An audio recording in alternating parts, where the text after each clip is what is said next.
ಸನತ್ ಕುಮಾರ್ರೆ, ಉಳಿದ ಎಲ್ಲ ಪದಾಧಿಕಾರಿಗಳೇ, ಸಹೋದರ ಸಹೋದರಿಯರೇ, ನಾನು ಹಿಂದಿನ ತಿಂಗಳು ಅಂತರಂಗ ಸರ್ಕಾರದ ಬಗ್ಗೆ ಮೊದಲನೇ ಉಪನ್ಯಾಸ ಕೊಟ್ಟಿದ್ದೆ. ಎಲ್ಲ ವಿಷಯಗಳನ್ನು ಉಪನ್ಯಾಸದಲ್ಲಿ ಹೇಳೋದಕ್ಕಾಗಲಿಲ್ಲ.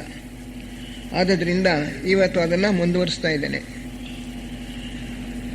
ನಮ್ಮ ಬಹಿರಂಗ ಸರ್ಕಾರ ಹೇಗೆ ಪ್ರಪಂಚದ ಆಗುಹೋಗುಗಳನ್ನು, ಸ್ಥಿತಿಗತಿಗಳನ್ನು, ಮನುಷ್ಯರ ಒಂದು ಯೋಗಕ್ಷೇಮವನ್ನು ನೋಡ್ಕೊಳ್ಳುತ್ತೋ ಅದೇ ರೀತಿಯಲ್ಲಿ ಅಂತರಂಗ ಸರ್ಕಾರ ಇದೆ. ಈ ಬಹಿರಂಗ ಸರ್ಕಾರ ಅಂತರಂಗ ಸರ್ಕಾರದ ಒಂದು ಪ್ರತಿಬಿಂಬ ಅಥವಾ ಅದರ ಒಂದು ನೆರಳಿನಲ್ಲಿ ನಡೆಯುತ್ತೆ ಅಂತ ನಾವು ಅಂದ್ಕೋಬೋದು. ಅಲ್ಲಿಂದ ಸ್ಫೂರ್ತಿ ಬರಬೇಕು ನಮ್ಮ ಈ ಬಹಿರಂಗ ಸರ್ಕಾರಕ್ಕೆ. ಎಲ್ಲಕ್ಕೂ ಮೂಲ ಇರ್ತಕ್ಕಂಥದ್ದು ಅಂತರಂಗ ಸರ್ಕಾರವೇ.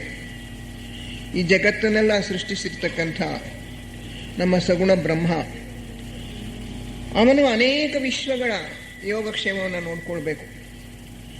ನಮ್ಮ ಸೌರ ಬ್ರಹ್ಮಾಂಡವು ಕೂಡ ಅವನ ಅಗಾಧವಾಗಿರ್ತಕ್ಕಂಥ ಸೃಷ್ಟಿಯಲ್ಲಿ ಒಂದು ಚಿಕ್ಕ ಭಾಗ, ಬಹು ಚಿಕ್ಕ ಭಾಗ ನಮ್ಮ ಸೌರ ಬ್ರಹ್ಮಾಂಡ. ಇಂತಹ ಕೋಟ್ಯಾಂತರ ಸೌರ ಬ್ರಹ್ಮಾಂಡಗಳಿವೆ. ಈ ನಮ್ಮ ಸೌರ ಬ್ರಹ್ಮಾಂಡಕ್ಕೆ ಒಬ್ಬ ಈಶ್ವರ ಇದ್ದಾನೆ. ಅವನನ್ನು ನಾವು ಸೂರ್ಯನಾರಾಯಣ ಅಂತ ಕರಿತೀವಿ ಹಿಂದೂ ಮತದಲ್ಲಿ. ಥಿಯಾಸಫಿಯಲ್ಲಿ ಸೌರ ಬ್ರಹ್ಮಾಂಡೇಶ್ವರ ಅಂತ ಕರೀತಾರೆ. ಈ ಸೌರ ಬ್ರಹ್ಮಾಂಡೇಶ್ವರ ಹಲವಾರು ಗ್ರಹಗಳು ನಮ್ಮ ಸೌರ ಬ್ರಹ್ಮಾಂಡದಲ್ಲಿದೆ. ಇದರಲ್ಲಿರ್ತಕ್ಕಂಥ ಎಲ್ಲ ಜೀವಿಗಳ ಸೃಷ್ಟಿ, ಸ್ಥಿತಿ, ಲಯ ಇವುಗಳನ್ನೆಲ್ಲ ನೋಡ್ಕೊಳ್ತಕ್ಕಂಥ ಅವನಿಗೂ ಒಂದು ಮಿತವಾದ ಆಯುಸ್ಸಿದೆ ಸೌರ ಬ್ರಹ್ಮಾಂಡೇಶ್ವರವು ಕೂಡ. ಅದಾದ ನಂತರ ಆ ಸೌರ ಬ್ರಹ್ಮಾಂಡವು ಕೂಡ ನಾಶ ಆಗ್ಬಿಡುತ್ತೆ. ಆದರೆ ಅದು ಬಹುದೀರ್ಘ ಕಾಲ, ಎಷ್ಟೋ ಕೋಟ್ಯಾಂತರ ವರ್ಷಗಳು.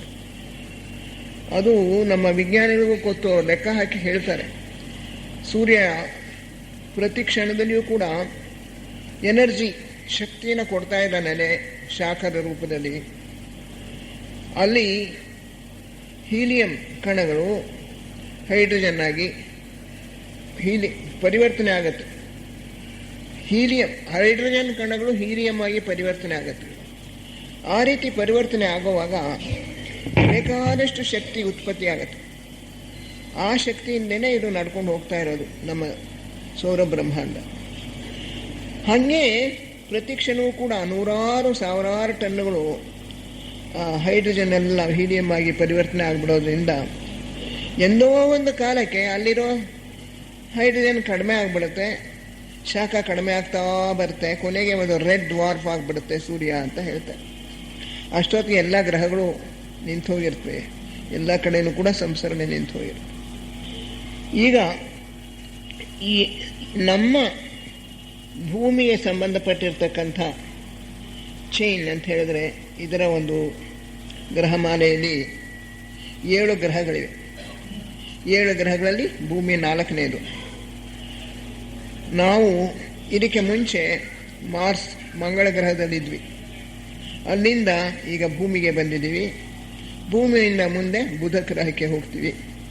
ಇನ್ನು ಉಳಿದ 4 ಗ್ರಹಗಳು ಕೂಡ ಸೂಕ್ಷ್ಮ ಲೋಕದಲ್ಲಿವೆ, ಕಾಮಲೋಕದಲ್ಲಿ, ಆಮೇಲೆ ರೂಪಲೋಕದಲ್ಲಿ. ಎಲ್ಲ ಗ್ರಹಕ್ಕೂ ಒಬ್ಬೊಬ್ಬ ಗ್ರಹಾಧಿಪತಿ ಇದ್ದಾನೆ. ಅವನನ್ನು ಪ್ಲಾನೆಟರಿ ಲೋಗಾಸ್ ಅಂತ ಕರೀತಾರೆ. ಆಯಾ ಒಂದು ಗ್ರಹಕ್ಕೆ ಒಬ್ಬೊಬ್ಬ ಅಧಿಪತಿ ಇದ್ದಾನೆ. ಈ 7 ಗ್ರಹಗಳಿಗೆ 7 ಗ್ರಹಾಧಿಪತಿಗಳು ಇವರು ಸೌರ ಬ್ರಹ್ಮಾಂಡೇಶ್ವರನ ಕೆಳಗಿನ ಮಟ್ಟದ ಅಧಿಕಾರಿಗಳು. ಇವರ ಮೂಲಕವೇ ಎಲ್ಲ ಜೀವಿಗಳು ಬಂದಿರತಕ್ಕಂಥದ್ದು. ಅವು 7 ರೇಖೆಗಳಿಗೆ ಸೇರಿರ್ತಕ್ಕಂಥದ್ದು. ಅದರ ವಿಷಯ ಎಲ್ಲ ನಾನು ಹಿಂದಿನ ಭಾಷಣದಲ್ಲಿ ಹೇಳಿದ್ದೇನೆ, ಅದನ್ನು ತಿರ್ಗಾ ಹೇಳೋಕೆ ಹೋಗೋಲ್ಲ. ಪ್ರಪಂಚದಲ್ಲಿರ್ತಕ್ಕಂಥ ಎಲ್ಲ ಜೀವಿಗಳು ಕೂಡ, ಖನಿಜಗಳು, ಸಸ್ಯವರ್ಗ, ಪ್ರಾಣಿವರ್ಗ, ಮಾನವರು ಎಲ್ಲರೂ ಕೂಡ ಒಂದಲ್ಲ ಒಂದು 7 ರೇಖೆಗಳಲ್ಲಿ ಒಂದು ರೇಖೆಗೆ ಸೇರಿದೆ. ಇವಕ್ಕೆ 7 ಬಣ್ಣಗಳಿವೆ ಅಂತ ಅನ್ಕೋಬೋದು ನಾವು. ಕಾಮನ ಬೆಲ್ಲಿನ 7 ಬಣ್ಣಗಳು, ಸಪ್ತ ಸ್ವರಗಳು, ಸರಿಗಮ ಪದನಿ, ಒಂದೊಂದು ರೇಖೆಗೆ ಒಂದೊಂದು ಸ್ವರ, ಒಂದೊಂದು ಬಣ್ಣ ಇದೆ ಅಂತ ನಾವು ಭಾವಿಸ್ಬೋದು. ನಾವು ಯಾವ ಒಬ್ಬ ಪ್ರಜಾಪತಿಯ ಮೂಲಕ ಹೊರಬಂದಿರ್ತೀವೋ ಅವನ ಬಣ್ಣ, ಅವನ ಒಂದು ಸ್ವರ ಅಂದರೆ ಅವನ ಸ್ವಭಾವ ನಮ್ಮಲ್ಲಿ ಮೂಡಿರುತ್ತೆ. ಆ 7 ಸ್ವಭಾವಗಳನ್ನು ಕೂಡ ಹೇಳಿದ್ದಾಯಿತು. ಒಂದೊಂದು ಸ್ವಭಾವಕ್ಕೂ ಕೂಡ ಅದರದೇ ಆಗಿರ್ತಕ್ಕಂಥ ಒಂದೊಂದು ವಿಶೇಷ ಗುಣಗಳಿರುತ್ತವೆ, ಸಾಮರ್ಥ್ಯಗಳಿರುತ್ತವೆ. ಅದನ್ನು ಬೆಳೆಸ್ಕೊಳ್ಳೋದ್ರ ಮೂಲಕ ಆಯಾ ರೇಖೆಯವರು ಬೇಗ ಜೀವನ್ಮುಕ್ತ ಪದವಿಯನ್ನು ಪಡೆಯೋದಕ್ಕೆ ಸಾಧ್ಯ. ಅದರಿಂದ ನಮ್ಮ ರೇಖೆ ಯಾವುದು ಅಂತ ನಾವು ತಿಳ್ಕೊಂಡ್ರೆ ಅದರ ಮೂಲಕ ನಾವು ಶೀಘ್ರವಾಗಿ ಪ್ರಗತಿಯನ್ನು ಸಾಧಿಸ್ಬೋದು. ಈ ಒಂದೊಂದು ರೇಖೆಗೂ 7 ಉಪರೇಖೆಗಳಿವೆ. ಒಟ್ಟು 7 × 7 49 ಉಪರೇಖೆಗಳಿವೆ. ನಾವು ಎಲ್ಲ ಮಾನವರು ಕೂಡ ಆ 49 ಉಪರೇಖೆಗಳಲ್ಲಿ ಒಂದಲ್ಲ ಒಂದಕ್ಕೆ ಸೇರಿರ್ತೀವಿ. ಉಪರೇಖೆಗಳು ಅಂದರೆ ಒಂದು ಪ್ರಧಾನವಾಗಿರುತ್ತೆ, ಒಂದು ಗುಣ, ಇನ್ನೊಂದು ಸ್ವಲ್ಪ ಗೌಣವಾಗಿರುತ್ತೆ. ಇಚ್ಛೆ ಪ್ರಧಾನವಾಗಿದ್ದು ಜ್ಞಾನ ಸ್ವಲ್ಪ ಗೌಣವಾಗಿರ್ಬೋದು, ಅಥವಾ ಜ್ಞಾನ ಪ್ರಧಾನವಾಗಿದ್ದು ಇಚ್ಛೆ ಗೌಣವಾಗಿರ್ಬೋದು. ಹೀಗೆ ಒಂದು ಪ್ರಧಾನವಾಗಿರ್ತಕ್ಕಂಥ ಗುಣ ಇರುತ್ತೆ, ಇನ್ನೊಂದು ಉಪಪ್ರಧಾನವಾಗಿರ್ತಕ್ಕಂಥ ಗುಣ. ಉಳಿದ 5 ಗುಣಗಳು ಕೂಡ ಇರುತ್ತವೆ, ಸ್ವಲ್ಪ ಕಡಿಮೆ ಪ್ರಮಾಣದಲ್ಲಿ ಇರುತ್ತೆ. ಈ ಒಂದೊಂದು ರೇಖೆಗೆ ಸಂಬಂಧಪಟ್ಟಂಗೆ ಒಬ್ಬೊಬ್ಬ ಚೌಹಾನ್ ಮುಖ್ಯಾಧಿಕಾರಿ ಇದ್ದಾರೆ. ಅದು ವಿಷಯನ ನಾನು ಸ್ವಲ್ಪ ಇದಾದ ನಂತರ ಹೇಳ್ತೇನೆ. ಈಗ 10ನೇ ದೀಕ್ಷೆ ಮೌನ ವೀಕ್ಷಕ ಅಂತ ಬರೆದಿದೆ, ಸೈಲೆಂಟ್ ವಾಚರ್ ಅಂತ. ಈ ನಮ್ಮ ಒಟ್ಟು ಸೌರ ಬ್ರಹ್ಮಾಂಡದಲ್ಲಿ ಎಲ್ಲವನ್ನೂ ನೋಡೋವಂಥ ಒಬ್ಬ ಓವರಾಲ್ ಸೂಪರ್ವೈಸರ್ ಅಂತ ನಾವು ಅಂದ್ಕೋಬೋದು. ಮೌನ ವೀಕ್ಷಕರು ಎಲ್ಲವನ್ನೂ ಗಮನದಲ್ಲಿಟ್ಕೊಂಡು ನೋಡ್ತಕ್ಕಂಥವರು. ಅವರ ಕೈ ಕೆಳಗೆ ಇರ್ತಕ್ಕಂಥವರು ಜಗತ್ ಪ್ರಭು, ಅವರು ಸನತ್ ಕುಮಾರರು. 9ನೇ ದೀಕ್ಷೆ ಪಡೆದಿರೋರು ಸನತ್ ಕುಮಾರರು. ಅವರ ಕೈ ಕೆಳಗೆ 3 ಕುಮಾರರು ಬಂದರು, ಅವರ ಜೊತೆಯಲ್ಲಿ ಅವರ ಶಿಷ್ಯರು. ಇವರೆಲ್ಲರೂ ಕೂಡ ಶುಕ್ರ ಗ್ರಹದಿಂದ ಬಂದಿಳಿದ್ರು. ನಮ್ಮ 3ನೇ ಮಹಾವಂಶ ಲೆಮೂರಿಯಾ ಖಂಡದಲ್ಲಿ 3ನೇ ಮಹಾವಂಶ ನಡೀತಾ ಇದ್ದಾಗ ಮನುಷ್ಯರು ದೈತ್ಯಾಕಾರದಲ್ಲಿದ್ದರು. 28-30 ಅಡಿ ಇದ್ರಂತೆ, ತುಂಬ ಒರಟು ದೇಹ. ಅವರಿಗೆ ಮೊದಲು ಪ್ರಾರಂಭದಲ್ಲಿ ತಲೆ ಮೇಲೆ ಕೂಡ ಒಂದು ಕಣ್ಣಿತ್ತಂತೆ, 3ನೇ ಕಣ್ಣು. ಕಾಲಕ್ರಮದಲ್ಲಿ ಅದು ಹೋಯಿತು. ಕಾಲಕ್ರಮದಲ್ಲಿ ಆಕಾರವೂ ಕುಗ್ತು, ಮನಸ್ಸು ಬೆಳೆದಿರಲಿಲ್ಲ. ಆಗ ಶುಕ್ರ ಗ್ರಹದಿಂದ ಇವರು ಬಂದಿಳಿದಾಗ 30 ಜನ ಬಂದರು. 3 ಕುಮಾರರು, ಸನತ್ ಕುಮಾರರು ಸೇರಿ 4 ಜನ, ಜೊತೆಗೆ ಬೇರೆ 26 ಜನ ಬಂದ್ರಂತೆ. ಒಟ್ಟು 30 ಜನ ರಾಕೆಟ್ನಲ್ಲಿ ಶುಕ್ರ ಗ್ರಹದಿಂದ ಬಂದು ಶ್ವೇತ ದ್ವೀಪದಲ್ಲಿ ಬಂದಿಳಿದ್ರು. ಶಂಬಳ ಇದರಲ್ಲಿ ಬಂದಿಳಿದ್ರು. ಈಗಲೂ ಕೂಡ ಶಂಬಳ ಇದೆ, ಆದರೆ ಮನುಷ್ಯರ ದೃಷ್ಟಿಗೆ ಅದು ಬೀಳೋದಿಲ್ಲ ಅಂತ ಹೇಳ್ತಾರೆ.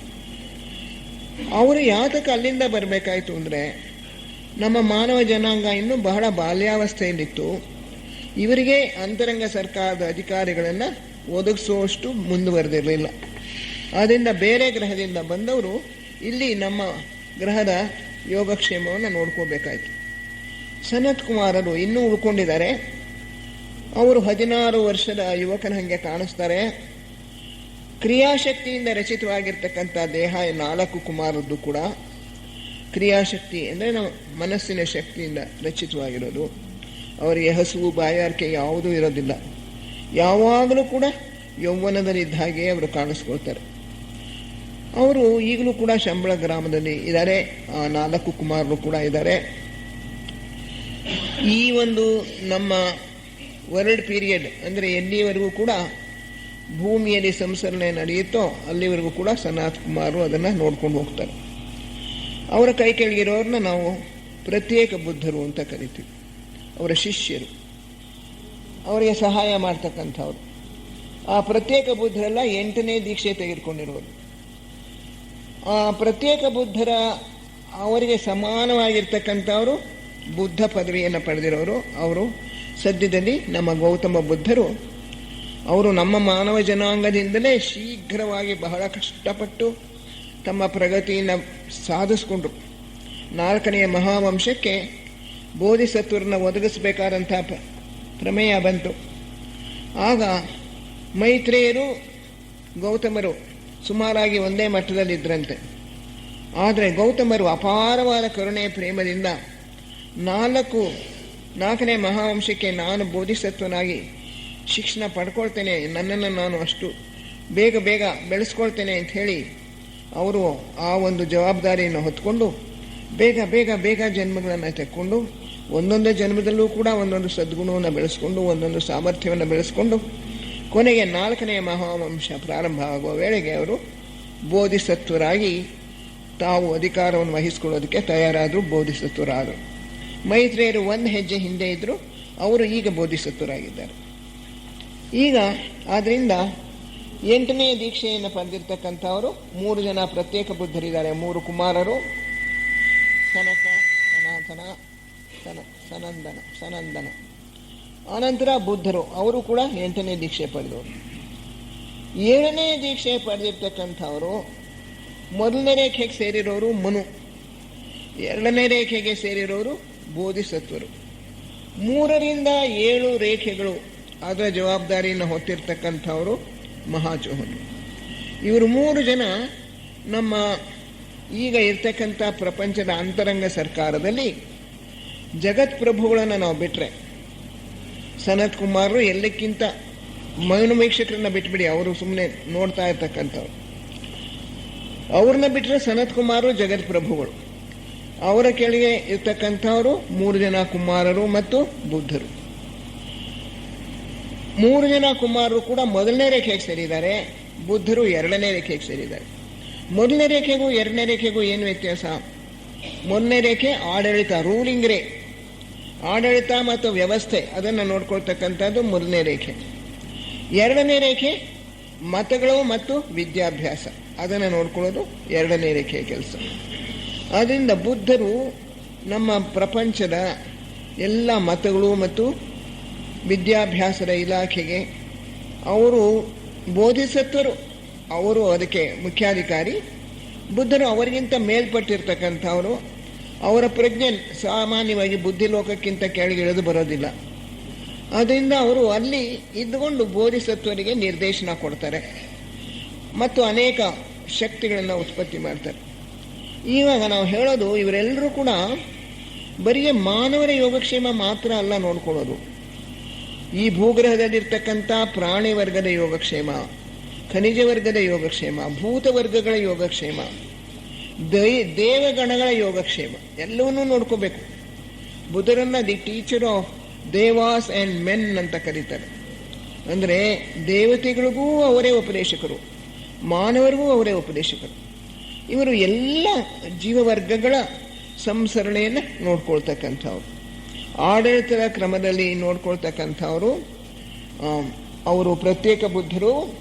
ಮತ್ತು ಟೀಚಿಂಗ್ ಅಥವಾ ಉಪದೇಶದ ಒಂದು ಕ್ಷೇತ್ರದಲ್ಲಿ ನೋಡ್ಕೊಳ್ತಕ್ಕಂಥವರು ಬುದ್ಧರು.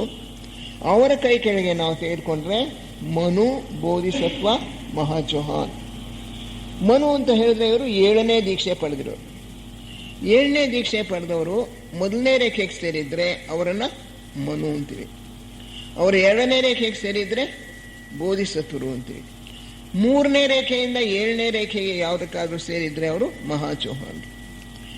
ಒಂದೊಂದು ಮಹಾವಂಶಕ್ಕೂ ಕೂಡ ಒಬ್ಬರು ಬೋಧಿಸತ್ವರು ಬೇಕು. ಈಗ ಎಷ್ಟನೇ ಮಹಾವಂಶ ನಡೀತಾ ಇದೆ ಹೇಳಿ ನೋಡೋಣ? 5ನೇ ಮಹಾವಂಶ, ಆರ್ಯ ಮಹಾವಂಶ. ಇದಕ್ಕೆ ಹಿಂದೆ 4ನೇ ಮಹಾವಂಶ ಆಯಿತು. 3ನೇ ಮಹಾವಂಶ ಲೆಮೂರಿಯಾದಲ್ಲಾಯಿತು, 4ನೇ ಮಹಾವಂಶ ಅಟ್ಲಾಂಟಿಸ್ನಲ್ಲಾಯಿತು. ಅದಕ್ಕೂ ಹಿಂದೆ 1ನೇ ಮಹಾವಂಶ, 2ನೇ ಮಹಾವಂಶ ಅದು ಯಾವ ಭಾಗದಲ್ಲಿ ನಡೀತೋ ಗೊತ್ತಿಲ್ಲ. ಆವಾಗ ಇಷ್ಟೊಂದು ಸ್ಥೂಲ ದೇಹ ಇರಲಿಲ್ಲ. 1ನೇ ಮಹಾವಂಶದಲ್ಲಂತೂ ಬರೀ ಈಥರಿಕ್ ಡಬಲ್, ಬರೀ ಪ್ರಾಣಮಯ ಕೋಶ. 2ನೇ ಮಹಾವಂಶದಲ್ಲಿ ಸ್ವಲ್ಪ ಸ್ಥೂಲ ದೇಹ ಬಂತಂತೆ, ಸ್ವಲ್ಪ ಸ್ಥೂಲ ಪ್ರಕೃತಿ ಸ್ವಲ್ಪ ಸೇರಿಕೊಂಡ್ರು. ಭೂಗ್ರಹವೂ ಕೂಡ ಆಗ ವಾಸಕ್ಕೆ ಯೋಗ್ಯವಾಗಿರಲಿಲ್ಲ. ಸಿಕ್ಕಾಪಟ್ಟೆ ಶಾಖ, ಎಲ್ಲ ಕಡೆ ಭೂಕಂಪಗಳು, ಸಿಡಿತಗಳು ಎಲ್ಲ ನಡ್ಕೊಂಡು ಹೋಗ್ತಾ ಇದ್ವು. ಖನಿಜಗಳೆಲ್ಲ ದೇವರ either in the liquid form or in the gaseous form ಅಂತ ಎಲ್ಲನೂ ಕೂಡ ದ್ರವ ರೂಪದಲ್ಲಿ ಅಥವಾ ಅನಿಲ ರೂಪದಲ್ಲಿದ್ದು. ಆಗ 1ನೇ ಮಹಾವಂಶ, 2ನೇ ಮಹಾವಂಶ ಆಯಿತು. ಅದಾದಮೇಲೆ 3ನೇ ಮಹಾವಂಶ ಪೆಸಿಫಿಕ್ ಸಾಗರ ಇರುವಂಥ ಲೆಮೂರಿಯಾ, ಆ ಜಾಗದಲ್ಲಿ ಲೆಮೂರಿಯಾ ಅಂತ ಒಂದು ಖಂಡ ಇತ್ತು, ಅಲ್ಲಿ 3ನೇ ಮಹಾವಂಶ. ದೈತ್ಯಾಕಾರದ ಶರೀರಗಳು, ಬಹಳ ಒರಟು ಶರೀರ. ಅವರಲ್ಲಿ ಮೆದುಳು ಬೆಳೆದಿರಲಿಲ್ಲ ಅಂತ ಹೆಚ್ಚಾಗಿ, ಅಂದರೆ ಮೆದುಳಿನ ಈ ನಿಯೋಕಾರ್ಟೆಕ್ಸ್ ಭಾಗ ಹೆಚ್ಚಾಗಿ ಬೆಳೆದಿರಲಿಲ್ಲ. ಅವರು ಒಂದು ರೀತಿಯಾಗಿ ಪ್ರಾಣಿ ಮಾನವರು ಅಂತ ಅನ್ಬೋದು. ಪ್ರಾರಂಭದಲ್ಲಿ ಅವರು ಇದ್ದದ್ದು ಪ್ರಾಣಿ ಮಾನವರು, ಪ್ರಾಣಿಯಿಂದ ಮಾನವರಾಗಿದ್ದವರು. ಇನ್ನೂ ಮನಸ್ಸು ಪ್ರವೇಶ ಮಾಡಿರಲಿಲ್ವಂತ. 65 ಮಿಲಿಯನ್ ಇಯರ್ಸ್ ಅಗೋ ಅಂತ ಹೇಳಿದ್ರೆ ಸುಮಾರು 65 ದಶಲಕ್ಷ ವರ್ಷಗಳ ಹಿಂದೆ ಅಲ್ಲಿಂದ ಶುಕ್ರ ಗ್ರಹದಿಂದ ಸನತ್ ಕುಮಾರರು ಅವರ ಸಂಗಡಿಗಳು ಎಲ್ಲ ಬಂದ ಮೇಲೆ there was a quickening of evolution ಅಂತಾರೆ. ಇದಕ್ಕಿದ್ದ ಹಾಗೆ ಸಂಸರಣೆಯಲ್ಲಿ ಒಂದು ಸ್ಫುರಣೆ ಸಿಕ್ಕೋಯ್ತು, ಮನಸ್ಸು ಪ್ರವೇಶ ಮಾಡ್ತು, ಕಾರಣ ದೇಹ ಕೆಲಸ ಮಾಡೋದಕ್ಕೆ ಪ್ರಾರಂಭ ಆಯಿತು, ರೂಪದೇಹ ಚುರುಕಾಗಿ ಕೆಲಸ ಮಾಡೋಕ್ಕೆ ಪ್ರಾರಂಭ ಆಯಿತು, ಅನುವೇದನಾ ನರಮಂಡಲ ಸಿಂಪಥೆಟಿಕ್ ನರ್ವಸ್ ಸಿಸ್ಟಮ್ ಬೆಳೀತು, ಅದು ಕೆಲಸ ಮಾಡ್ತಾ ಇತ್ತು. ಇನ್ನೂ ಕೂಡ ನಮ್ಮ ಈ ಬ್ರೈನು ಮೆದುಳು ಇದು ಅಷ್ಟೊಂದು ಆಕ್ಟಿವೇಟ್ ಆಗಿರಲಿಲ್ಲ. ಆದರೆ ಮಾನವರಾದರು ಅವರು ಮನಸ್ಸು ಬೆಳೆಯೋದಕ್ಕೆ ಪ್ರಾರಂಭ ಆಯಿತು. 3ನೇ ಮಹಾವಂಶರ ಮಧ್ಯಭಾಗ ಆದಮೇಲೆ ಸನತ್ ಕುಮಾರ್ ಇವರೆಲ್ಲ ಬಂದ ಮೇಲೆ ಅವರು ಮಾನವರಾದರು, ಪ್ರಾಣಿ ಮಾನವರಾಗಿದ್ದವರು ಮಾನವರಾದರು. ಕ್ರಮೇಣ ಅವರ ಆಕಾರವು ಕೂಡ ಕುಗ್ಗಿತು. ಆಗ ಮೊದಲು ಯಾವ್ಯಾವ ಲಿಂಗ ಇದ್ದು ಹೇಗೆ ಇದನ್ನೆಲ್ಲ ನೀವು ಇದರಲ್ಲಿ ಬ್ರಹ್ಮವಿದ್ಯಾಸಾಗರ ಓದಿದ್ರೆ ಅದರಲ್ಲಿ ಗೊತ್ತಾಗತ್ತೆ. ಪ್ರಾರಂಭದಲ್ಲಿ ನಾನಾ ತರಹದಲ್ಲಿ ಸಂತಾನೋತ್ಪತ್ತಿ ಆಗ್ತಾ ಇತ್ತು. ಇರಲಿ, ಅದಕ್ಕೆ ಹೋಗೋದು ಬೇಡ. ಈಗ 4ನೇ ಮಹಾವಂಶ ಬರೋ ವೇಳೆಗೆ ಮನುಷ್ಯನ ಆಕಾರ ಈಗಿರೋ ಒಂದು ಸ್ಥಿತಿಗೆ ಬಂತು. ಅಟ್ಲಾಂಟಿಕ್ಸ್ ಅದಿದ್ದದ್ದು ಈಗ ಅಟ್ಲಾಂಟಿಕ್ ಸಾಗರ ಇರೋ ಕಡೆ, ಅಲ್ಲಿ ಅಟ್ಲಾಂಟಿಸ್ ಅದೊಂದು 4ನೇ ಮಹಾವಂಶದ ಹೆಸರು ಅಟ್ಲಾಂಟಿಯನ್ಸ್ ಅಂತೀವಿ. ಅಟ್ಲಾಂಟಿಸ್ ಅಂತ ಹೇಳಿ ಒಂದು ದೊಡ್ಡ ಭೂಭಾಗ ಇತ್ತು. ಅಲ್ಲಿ ಬೆಳೆದದ್ದು 4ನೇ ಮಹಾವಂಶ. 4ನೇ ಮಹಾವಂಶ ಇರೋ ಹೊತ್ತಿಗೆ ಮಾನವ ರೂಪ ಈಗಿರೋ ಹಾಗೆ ಇಷ್ಟೇ 6 ಅಡಿ 5 ಅಡಿ 6 ಅಡಿಗೆ ಬಂತು. ಚರ್ಮದ ಬಣ್ಣನು ಮೊದಲು ಕಪ್ಪಿದ್ದುದು ತಿಳಿ ಹಳದಿ ಬಣ್ಣಕ್ಕೆ ಬಂತು. ಕಣ್ಣುಗಳು ಸರಿಯಾಗಿ 2 ಕಣ್ಣುಗಳಾದವು. ಆ 3ನೇ ಕಣ್ಣಿದ್ದುದು ಎಲ್ಲ ಅಷ್ಟೊತ್ತಿಗಾಗಲೇ ಒಳಗೋಗ್ಬಿಡ್ತು, ಮೆದುಳಿಗೆ ಸೇರ್ಕೊಂಡ್ಬಿಡ್ತು. ಮನಸ್ಸು ಚೆನ್ನಾಗಿ ಬೆಳೀತು. ಮೆದುಳು ಬೆಳ್ಳಿ ಕೂಡ ಕೆಲಸ ಮಾಡೋಕ್ಕೆ ಪ್ರಾರಂಭ ಆಯಿತು ಈಗಿರೋ ಹಾಗೆ. ಆದರೆ ಪೂರ್ತಿ ನರಮಂಡಲ ಈಗಿರೋ ಸ್ಥಿತಿಗೆ ಬಂದದ್ದು 5ನೇ ಮಹಾವಂಶದಲ್ಲಿ, ಆರ್ಯ ಮಹಾವಂಶದಲ್ಲಿ. ಈ 4ನೇ ಮಹಾವಂಶದಲ್ಲಿ ಮನು ಆಗಿದ್ದವರು ಆಗ ಚಾಕ್ಷುಷ ಮನು ಅಂತ ಹೇಳ್ತೀವಿ. ಮನುವಿನ ಕೆಲಸ ಏನಪ್ಪ ಅಂತ ಹೇಳಿದ್ರೆ ರಾಜ್ಯಾಡಳಿತ. ಒಂದೊಂದು ಮಹಾವಂಶಕ್ಕೂ ಕೂಡ 7 ಉಪವಂಶಗಳಿರುತ್ತೆ.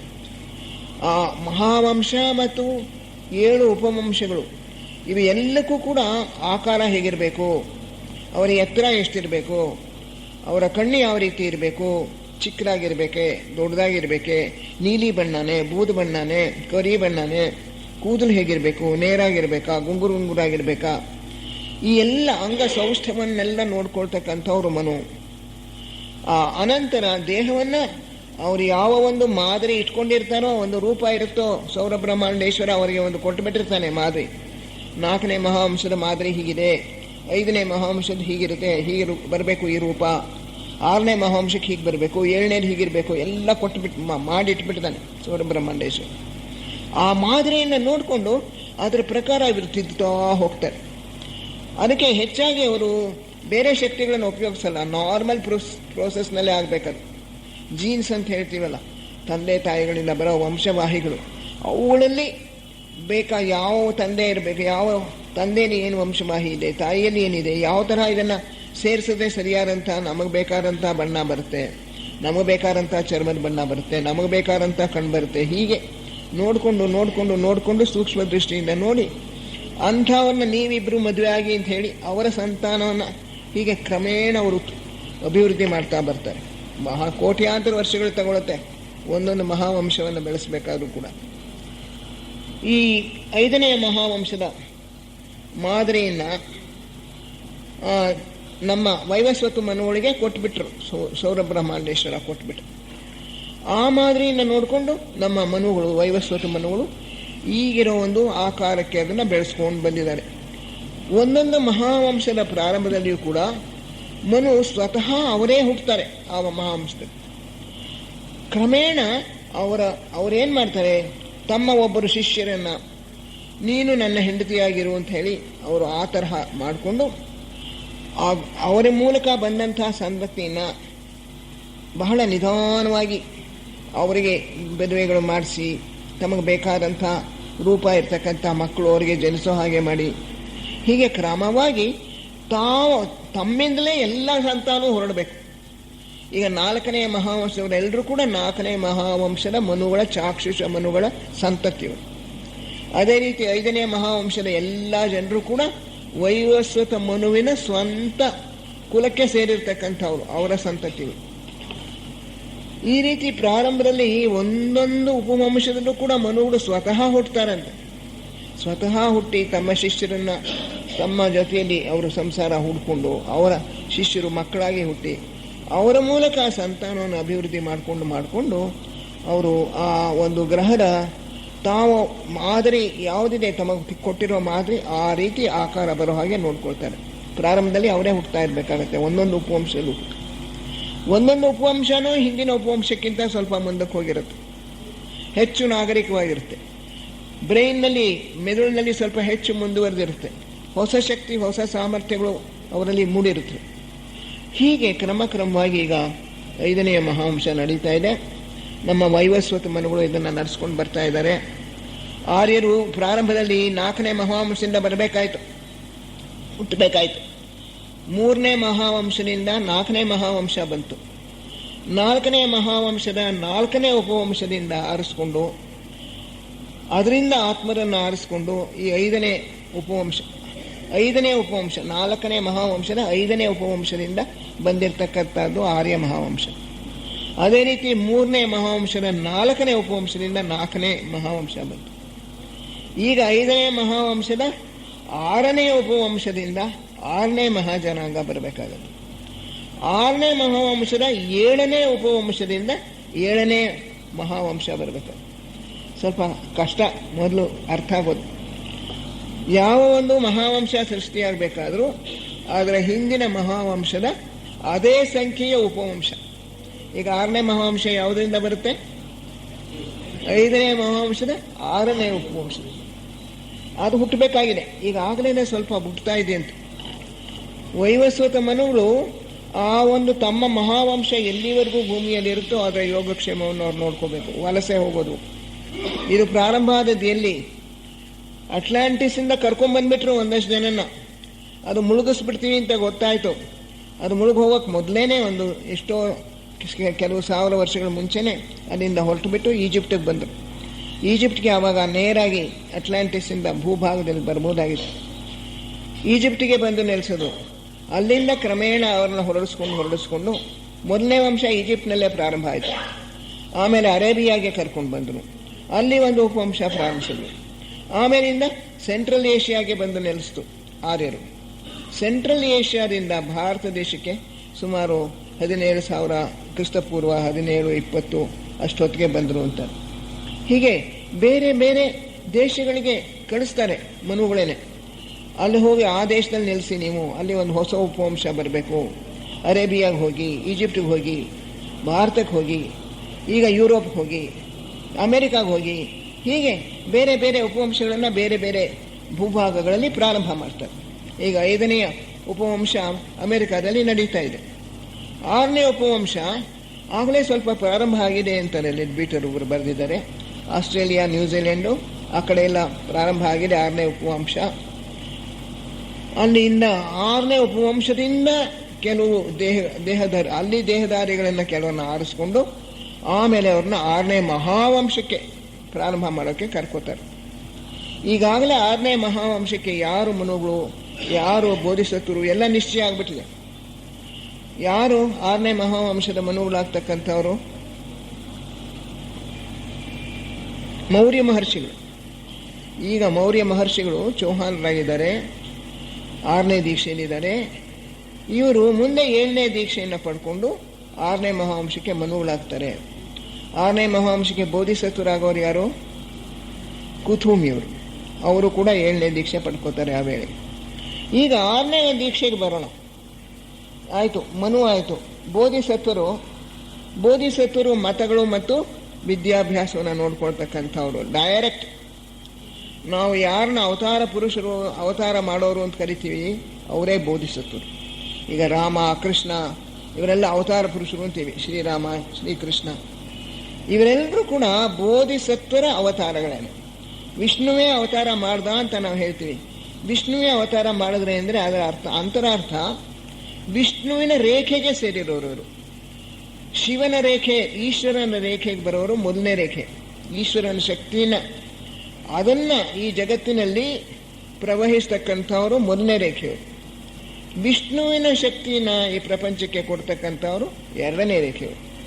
ಈ ಬೋಧಿಸತ್ವರು ಎರಡನೇ ರೇಖೆಗೆ ಸೇರಿರುವ ಅದರ ಒಂದು ಪ್ರಮುಖ ಸ್ಥಾನದಲ್ಲಿರೋದ್ರಿಂದ ಅವರು ವಿಷ್ಣುವಿನ ಅಂಶದಿಂದ ಕೆಲಸವನ್ನು ಮಾಡ್ತಾರೆ. ಆದ್ದರಿಂದ ನಾವು ಅವರನ್ನು ವಿಷ್ಣುವಿನ ಅವತಾರ ಅಂತ ಕರಿತೀವಿ.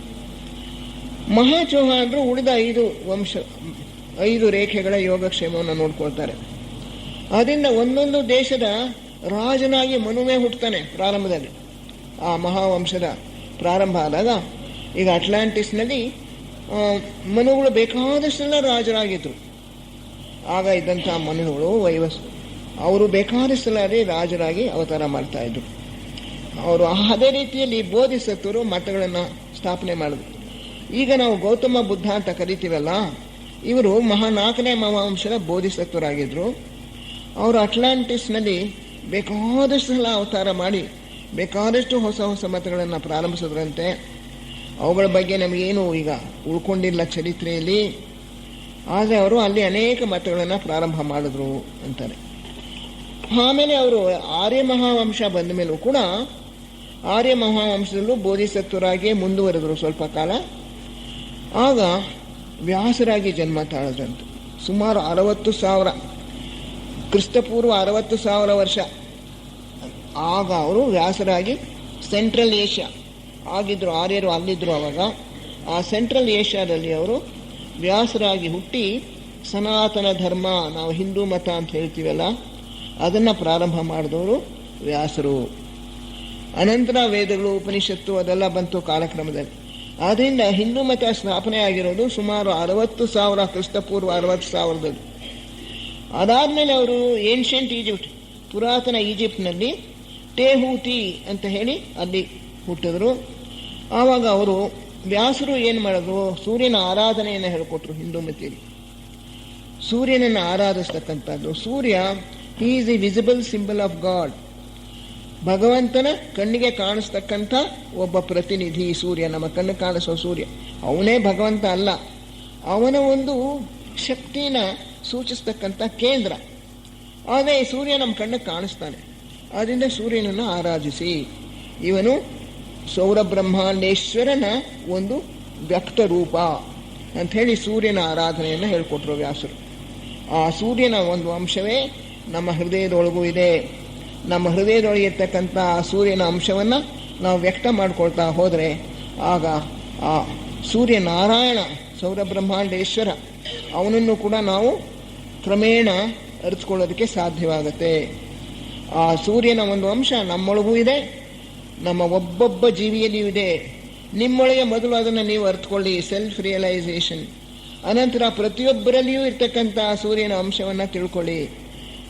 ಆಗ ಮೊದಲು ನಿಮಗೆ ಅಂತರಂಗದಲ್ಲಿ ನಿಮಗೆ ರಿಯಲೈಸ್ ಆದರೆ ನಿಮ್ಮಲ್ಲಿರ್ತಕ್ಕಂಥ ಭಗವಂತನ ನೀವು ಅರ್ಥಕೊಳ್ಳೋಕೆ ಸಾಧ್ಯವಾದರೆ ಆಗ ಹೊರಗಡೆ ನೀವು ಇತರರಲ್ಲಿಯೂ ಕೂಡ ಅವನನ್ನು ಅರ್ಥಕೊಳ್ತೀರಿ ಅಂತ ಹೇಳಿ ಸೂರ್ಯನ ಆರಾಧನೆಯನ್ನು ಅವರು ಬೋಧಿಸಿದ್ರು.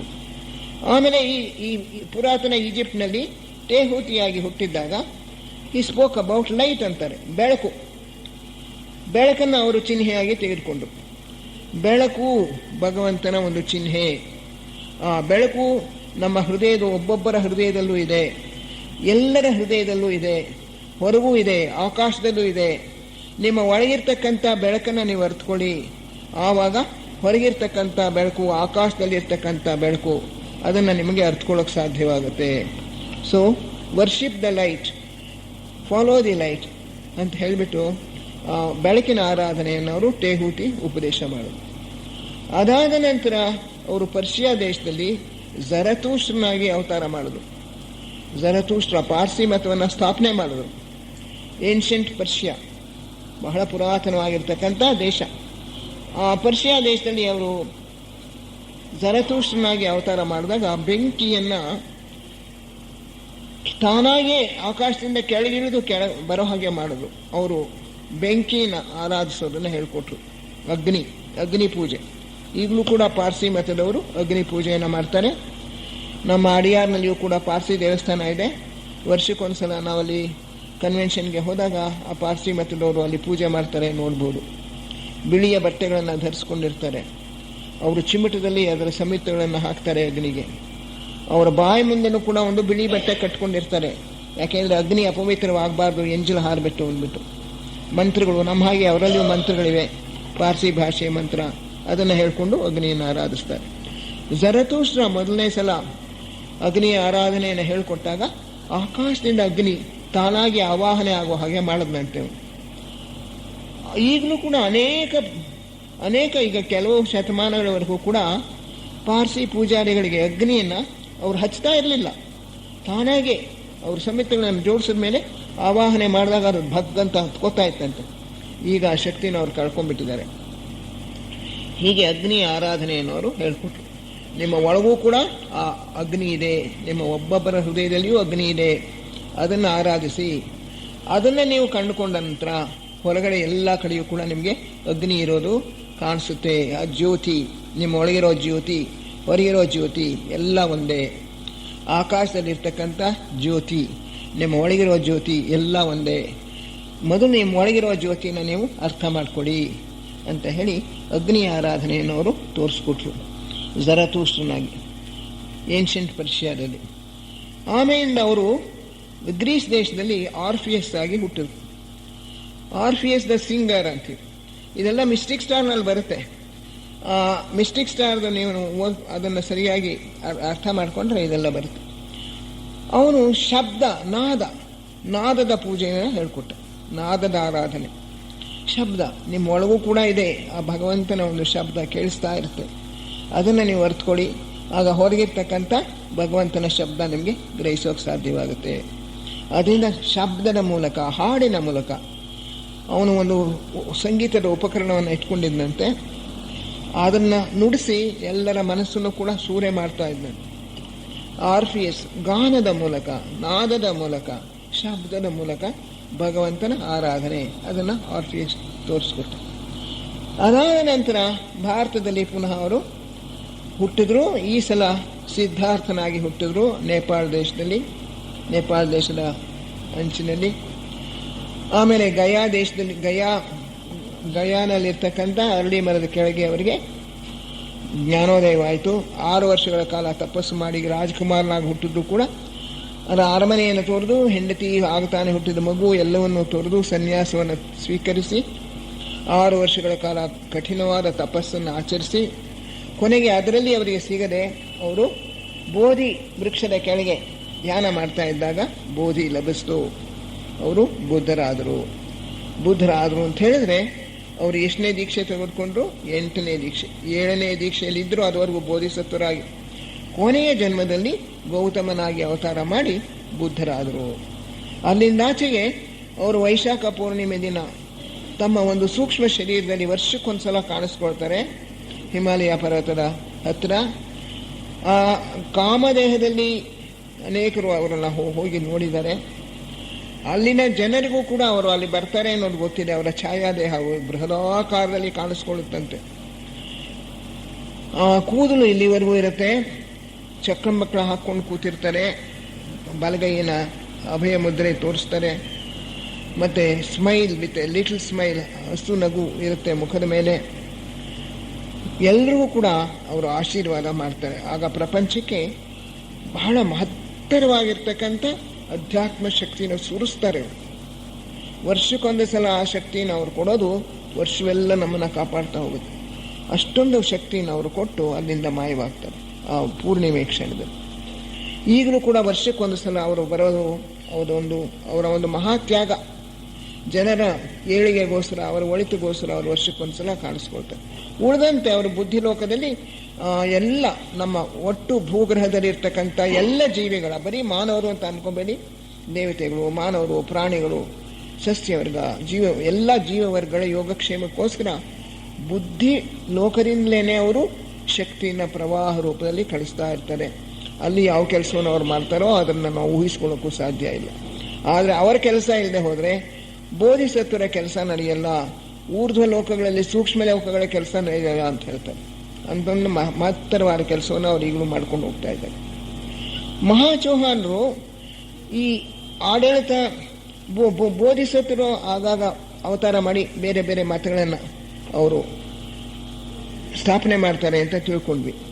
ಮಹಾಚೌಹಾಣರು ಏನು ಮಾಡ್ತಾರೆ, ಉಳಿದ 5 ಮತಗಳು, ಉಳಿದ 5 ರೇಖೆಗಳು, 3ನೇ ರೇಖೆಯಿಂದ 7ನೇ ರೇಖೆವರೆಗೂ 5 ರೇಖೆಗಳ ಕೆಲಸವನ್ನು ಅವ್ರು ನೋಡ್ಕೊಳ್ತಾರೆ. ಬೇರೆ ಬೇರೆ ಪ್ರಪಂಚದಲ್ಲಿ ಬೇರೆ ಬೇರೆ ದೇಶಗಳ ನಾಗರಿಕತೆಗಳು, ಅಲ್ಲಿಯ ಸಂಸ್ಕೃತಿಗಳು, ಅಲ್ಲಿಯ ವಿಜ್ಞಾನ, ಅಲ್ಲಿಯ ಕಲೆ, ಇದಕ್ಕೆಲ್ಲ ಪೋಷಣೆ ಕೊಡ್ತಕ್ಕಂಥವ್ರು ಮಹಾಚೌಹಾಣರು. ಈ 7 ಚೌಹಾಣರು ಇರ್ತಾರೆ, ಅವರು 6ನೇ ದೀಕ್ಷೆಯವರು. ಅವರ ಮೇಲ್ವಿಚಾರಣೆಯನ್ನು ಈ 7ನೇ ದೀಕ್ಷೆಯವರು ನೋಡ್ಕೊಳ್ತಾರೆ. ಬೋಧಿಸತ್ವರ ಕೆಲಸವನ್ನು ಬುದ್ಧರು ನೋಡ್ಕೊಳ್ತಾರೆ, ಅವರಿಗೆ ಡೈರೆಕ್ಷನ್ಸ್, ನಿರ್ದೇಶನ ಕೊಡ್ತಾರೆ.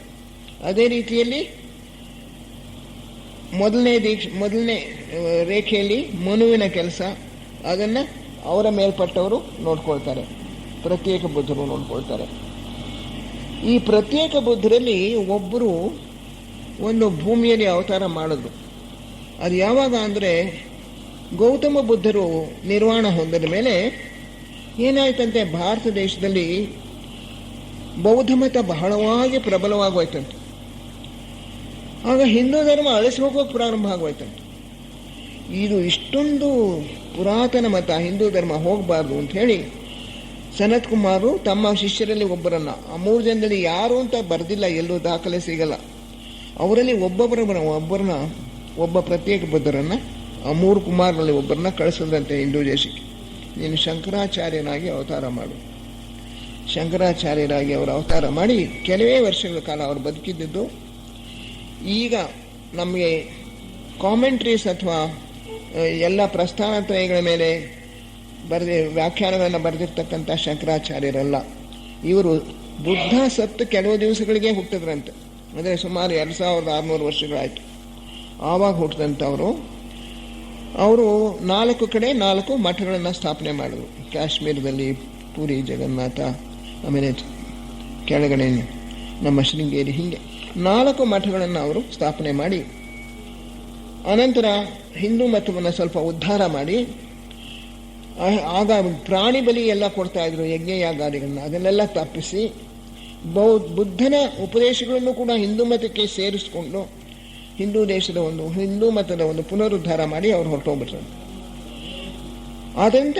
ಅದಾದ ನಂತರ ಸ್ವಲ್ಪ ದಿವಸಗಳಲ್ಲೇನೆ ಮೈತ್ರೇಯರು ಕೃಷ್ಣನಾಗಿ ಅವತಾರ ಮಾಡಿದ್ರು, ಬಾಲಕೃಷ್ಣನಾಗಿ. ಮೈತ್ರೇಯರು ಬುದ್ಧ ಹೊರಟೋದ್ಮೇಲೆ ಮೈತ್ರೇಯರು ಬೋಧಿಸತ್ವನ ಪಟ್ಟಕ್ಕೆ ಬಂದರು. ಮೈತ್ರೇಯ ಮಹರ್ಷಿಗಳು ಈಗಾಗಲೇ 2 ಸಲ ಅವತಾರ ಮಾಡಿದ್ದಾರೆ ಆರ್ಯ ಮಹಾವಂಶದಲ್ಲಿ. ಭಾರತದಲ್ಲಿ ಶ್ರೀ ಬಾಲಕೃಷ್ಣನಾಗಿ ಅವತಾರ ಮಾಡಿದ್ರು. ಅದಾದ ನಂತರ ಪ್ಯಾಲೆಸ್ಟೈನ್ನಲ್ಲಿ ಕ್ರೈಸ್ಟ್ ಆಗಿ ಅವರು ಅವತಾರ ಮಾಡಿದ್ರು. ನಮ್ಮ ದೇಶದಲ್ಲಿ ಬಾಲಕೃಷ್ಣನಾಗಿ ಅವರು ಹುಟ್ಟಿದ್ದು ಸುಮಾರು ಕ್ರಿಸ್ತಪೂರ್ವ 500 ವರ್ಷ. ಈಗ 500 ಕ್ರಿಸ್ತಪೂರ್ವ 500 ಅಂತ ಇಟ್ಕೊಬೋದು. ಅಂದರೆ ಎಷ್ಟು ವರ್ಷ ಆಗುತ್ತೆ ಈಗ? ಸುಮಾರು 2500 ವರ್ಷ. ಅಂದರೆ ಬುದ್ಧ ನಿರ್ವಾಣ ಹೊಂದಿದ ಕೆಲವೇ ದಿನಗಳಲ್ಲೇನೆ, ಕೆಲವೇ ವರ್ಷಗಳಲ್ಲೇನೆ ಅವರು ಹುಟ್ಟಿರಬೇಕು ಬಾಲಕೃಷ್ಣ. ಈಗ ಹಿಂದೂ ಮತದಲ್ಲಿ ಶಂಕರಾಚಾರ್ಯರು ಇವರು ಎಲ್ಲರ ಪ್ರಭಾವದಿಂದ ಏನಾಗೋಯ್ತು, ಬಹಳ ವೇದಾಂತದ ಕಡೆಗೆ, ತತ್ವದ ಕಡೆಗೆ, ಜ್ಞಾನ ಮಾರ್ಗದ ಕಡೆಗೆ ಅದು ವಾಲುಬಿಡ್ತು. ಮುಂಚಿಂದನೂ ಅಷ್ಟೇ ಜ್ಞಾನವೇ ಪ್ರಧಾನ, ಜ್ಞಾನ ಮಾರ್ಗ. ಅದನ್ನ ಸ್ವಲ್ಪ ಭಕ್ತಿ ಮಾರ್ಗನು, ಭಕ್ತಿ ಎಲಿಮೆಂಟು ಸೇರ್ಕೋಬೇಕು. ಭಕ್ತಿ ಇಲ್ಲದೆ ಹೋದರೆ ಜ್ಞಾನ ಒಣಗೋಗುತ್ತೆ. ಇಟ್ ಈಸ್ ಡ್ರೈ ಅಂತ. Without devotion knowledge is dry. You need the element of devotion. ಆ ಭಗವಂತನನ್ನು ಕುರಿತು ನಾವು ಚಿಂತನೆ ಮಾಡುವಾಗ ನಮ್ಮಲ್ಲಿ ಭಕ್ತಿ ಹುಟ್ಟಿ ಬರಬೇಕು. ಈ ಇಸ್ಲಾಂ ಮತದಲ್ಲಿ, ಕ್ರಿಶ್ಚಿಯನ್ ಮತದಲ್ಲಿ ಭಕ್ತಿ ಪ್ರಧಾನವಾಗಿದೆ, ಆದರೆ ಹಿಂದೂ ಮತದಲ್ಲಿ ಜ್ಞಾನ ಪ್ರಧಾನವಾಗಿದೆ. ಇದರೊಳಗೆ ಭಕ್ತಿಯ ಒಂದು ಅಂಶವನ್ನು ಸೇರಿಸೋದಕ್ಕೋಸ್ಕರ ಬಾಲಕೃಷ್ಣ ಅವತಾರ ಮಾಡಿದ.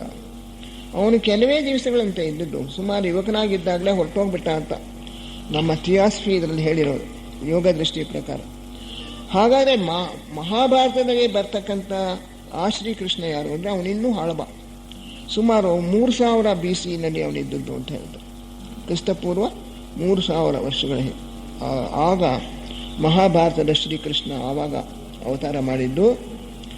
ಅದೂ ಮೈತ್ರೇಯ ಋಷಿಗಳೇನೆ. ಆದರೆ ಮೈತ್ರೇಯರು ಆವಾಗ ಬೋಧಿಸತ್ವರಾಗಿರಲಿಲ್ಲ. ಆವಾಗ ಬೋಧಿಸತ್ವರಾಗಿದ್ದದ್ದು ಯಾರು? ಗೌತಮರು. ಮೈತ್ರೇಯರು ಅವರ ಶಿಷ್ಯರಾಗಿದ್ದಿರ್ಬೋದು ಅಥವಾ ಅವರ ಸಂಗಡಿಗರಾಗಿದ್ದಿರ್ಬೋದು. ಮೈತ್ರೇಯರು ಅವತಾರ ಮಾಡಿದ್ರಂತೆ ಕೃಷ್ಣನಾಗಿ. ಅವರ ಒಂದು ಶರೀರವನ್ನು ವ್ಯಾಸರು ಅಂದರೆ ಗೌತಮರು ಗೌತಮರು ಆಗಾಗ ಅವರ ಶರೀರದಲ್ಲಿ ವ್ಯಕ್ತವಾಗ್ತಾ ಇದ್ರಂತೆ. ಶ್ರೀಕೃಷ್ಣ ಅದು 3000 ವರ್ಷಗಳ ಹಿಂದೆ ಕ್ರಿಸ್ತಪೂರ್ವ, ಈ ಬಾಲಕೃಷ್ಣ 500 ಕ್ರಿಸ್ತಪೂರ್ವ 500, ಇದೆರಡೂ ಬೇರೆ ಬೇರೆ ಅಂಥೇಳಿ ನೀವು ಇದನ್ನು ಅಧ್ಯಯನ ಮಾಡ್ತಾ ಇರಬಹುದು. ಥಿಯಾಸಫಿ ಪ್ರಶ್ನೋತ್ತರಗಳು, ಅದರೊಳಗೆ ದೊಡ್ಡ ಚಾಪ್ಟರ್ ಇದೆ, ದೊಡ್ಡದೊಂದು ಅಧ್ಯಾಯ. ಇವೆಲ್ಲರನ್ನೂ ಕೂಡ ಬಹಳ ವಿಸ್ತಾರವಾಗಿ ಕೊಟ್ಟಿದ್ದಾರೆ. ಶ್ರೀಕೃಷ್ಣ ಪ್ರೇಮದ ಅವತಾರ, ಲವ್. ಗೋಪಿಕಾ ಸ್ತ್ರೀಯರು ಅವನನ್ನು ಬಹಳವಾಗಿ ಪೂಜಿಸ್ತಾ ಇದ್ರು, ಅವನು ಬಹಳವಾಗಿ ಪ್ರೀತಿಸ್ತಾ ಇದ್ದ. ಗೋಪಿಕಾ ಸ್ತ್ರೀಯರು ಅವರ ಜೊತೆಯಲ್ಲಿ ಅವನ ರಾಸಕ್ರೀಡೆ ಆಡ್ದ, ಇದಕ್ಕೆಲ್ಲ ಅಂತರಾರ್ಥ ಇದೆ. ಆಗ ಗೋಪಿಕಾ ಸ್ತ್ರೀಯರಾಗಿ ಹುಟ್ಟಿದವರೆಲ್ಲ ಋಷಿಮುನಿಗಳು ಗೋಪಿಕಾ ಸ್ತ್ರೀಯರಾಗಿ ಹುಟ್ಟಿ ಅವನ ಸಮೀಪ ಸಂಪರ್ಕವನ್ನು ಪಡ್ಕೊಂಡ್ರು. ಅವನು ಬಹಳ ಯುವಕನಾಗಿದ್ದಾಗಲೇ ಅವನು ಕಾಲವಾಗ್ಬಿಟ್ನಂತೆ. ಆದರೆ ಅವನು ಕೊಟ್ಟಂತಹ ಭಕ್ತಿ ಪ್ರೇಮ, ಆ ಒಂದು ಕೊಳಲಿನ ನಾದ ಇವತ್ತು ಕೂಡ ಜನರು ಮರೆತಿಲ್ಲ. ಶ್ರೀಕೃಷ್ಣನ ಒಂದು ಆರಾಧನೆ ಅದರೊಳಗೂ ಕೂಡ ಉತ್ತರ ಭಾರತದಲ್ಲಿ ಬಹಳ ಜಾಸ್ತಿ ಇದೆ. ಮೀರಾಬಾಯಿ ಇವರೆಲ್ಲರೂ ಕೂಡ ಶ್ರೀಕೃಷ್ಣನ ಆರಾಧನೆ ಮಾಡ್ತಕ್ಕಂಥವ್ರು. ಆ ಭಕ್ತಿ ಬಂದು ಸೇರ್ಕೊಂಡು ಅನಂತರ ಅವನು ಪ್ಯಾಲೆಸ್ಟೈನ್ನಲ್ಲಿ ಕ್ರೈಸ್ಟ್ ಆಗಿ ಅವತಾರ ಮಾಡಿದ, ಕ್ರಿಶ್ಚಿಯನ್ ಮತವನ್ನು ಕೊಟ್ಟ. ಮೈತ್ರೇಯ ಋಷಿಗಳು ಶ್ರೀಕೃಷ್ಣನಾಗಿ ಪೂರ್ಣಾವತಾರ ಮಾಡಿದ್ರು, ಕ್ರೈಸ್ಟ್ ಆಗಿ ಅಂಶಾವತಾರ. ಅಂದರೆ ಅವರ ಒಬ್ಬ ಶಿಷ್ಯರು ಜೀಸಸ್, ಈಗ ನಾವು ಮಾಸ್ಟರ್ ಜೀಸಸ್ ಅಂತ ಕರಿತೀವಿ, ಅವರು ಆವಾಗ ಶಿಷ್ಯರಾಗಿದ್ದವರು ಹೀಬ್ರೂ ಜನಾಂಗದ ಯುವಕ. ಆ ಯುವಕ 30 ವರ್ಷದವನಾಗಿದ್ದಾಗ ಅವನ ಶರೀರವನ್ನು ಮೈತ್ರೇಯರು ಪ್ರವೇಶ ಮಾಡಿದ್ರಂತೆ. ಅದುವರೆಗೂ ಅವನು ಜೀಸಸ್ ಆಗಿದ್ದ, ಆಗ ಜೀಸಸ್ ಕ್ರೈಸ್ಟ್ ಆದ. ಮೈತ್ರೇಯರು ಅವನ ಶರೀರವನ್ನು ಪ್ರವೇಶ ಮಾಡಿ ಆ ಕ್ರೈಸ್ತ ಮತವನ್ನು, ಅದರ ಒಂದು ಉಪದೇಶಗಳನ್ನು ಅವರು ಕೊಟ್ಟರು. ಕ್ರಿಶ್ಚಿಯನ್ ಮತ, ಆ ಕ್ರಿಶ್ಚಿಯನ್ ಮತದಲ್ಲಿ ಭಕ್ತಿ ಪ್ರೇಮ ಇದು ಪ್ರಧಾನವಾಗಿದೆ, ಸೇವೆ ಇದೇ ಪ್ರಧಾನವಾಗಿದೆ. ಅವನು 3 ವರ್ಷಗಳ ಕಾಲ ಬಹಳ ಉನ್ನತ ಮಟ್ಟದ ಉಪದೇಶವನ್ನು ಕೊಟ್ಟ ಜನರಿಗೆ. ಆದರೆ ಜನರಿಗೆ ಅದು ಸಹಿಸಲಿಲ್ಲ, ಎಲ್ಲ ಸಂಚು ಮಾಡಿ ಅವನನ್ನು ಕೊಂದುಬಿಟ್ರು. ಜೀಸಸ್ಸನ್ನು ಮರ್ಡರ್ಡ್ ಅಂತ ಹೇಳ್ತಾರೆ ನೆನ್ಬಿಟ್ಟನವರು. He was murdered in the temple, in the courtyard of his temple. ಆ ದೇವಾಲಯದ ಒಂದು ಭಾಗದಲ್ಲೇ ಅವನನ್ನು ಸಾಯಿಸಿ, ಆಮೇಲೆ ಅವನ ಶರೀರವನ್ನು ಒಂದು ಮರದ ಮೇಲೆ ಶಿಲ್ಬೆ ತರಹ ಮಾಡಿ ಆ ಮರದ ಮೇಲೆ ಅದನ್ನು ನೇತಾಕಿದ್ರಂತ. ಅಷ್ಟೊತ್ತಿಗೆ ಮೈತ್ರೇಯರು ಅದರಲ್ಲಿ ಇರಲ್ಲ, ಆ ದೇಹದಲ್ಲಿ ಜೀಸಸ್ ಇದ್ದಿರ್ತಾರೆ.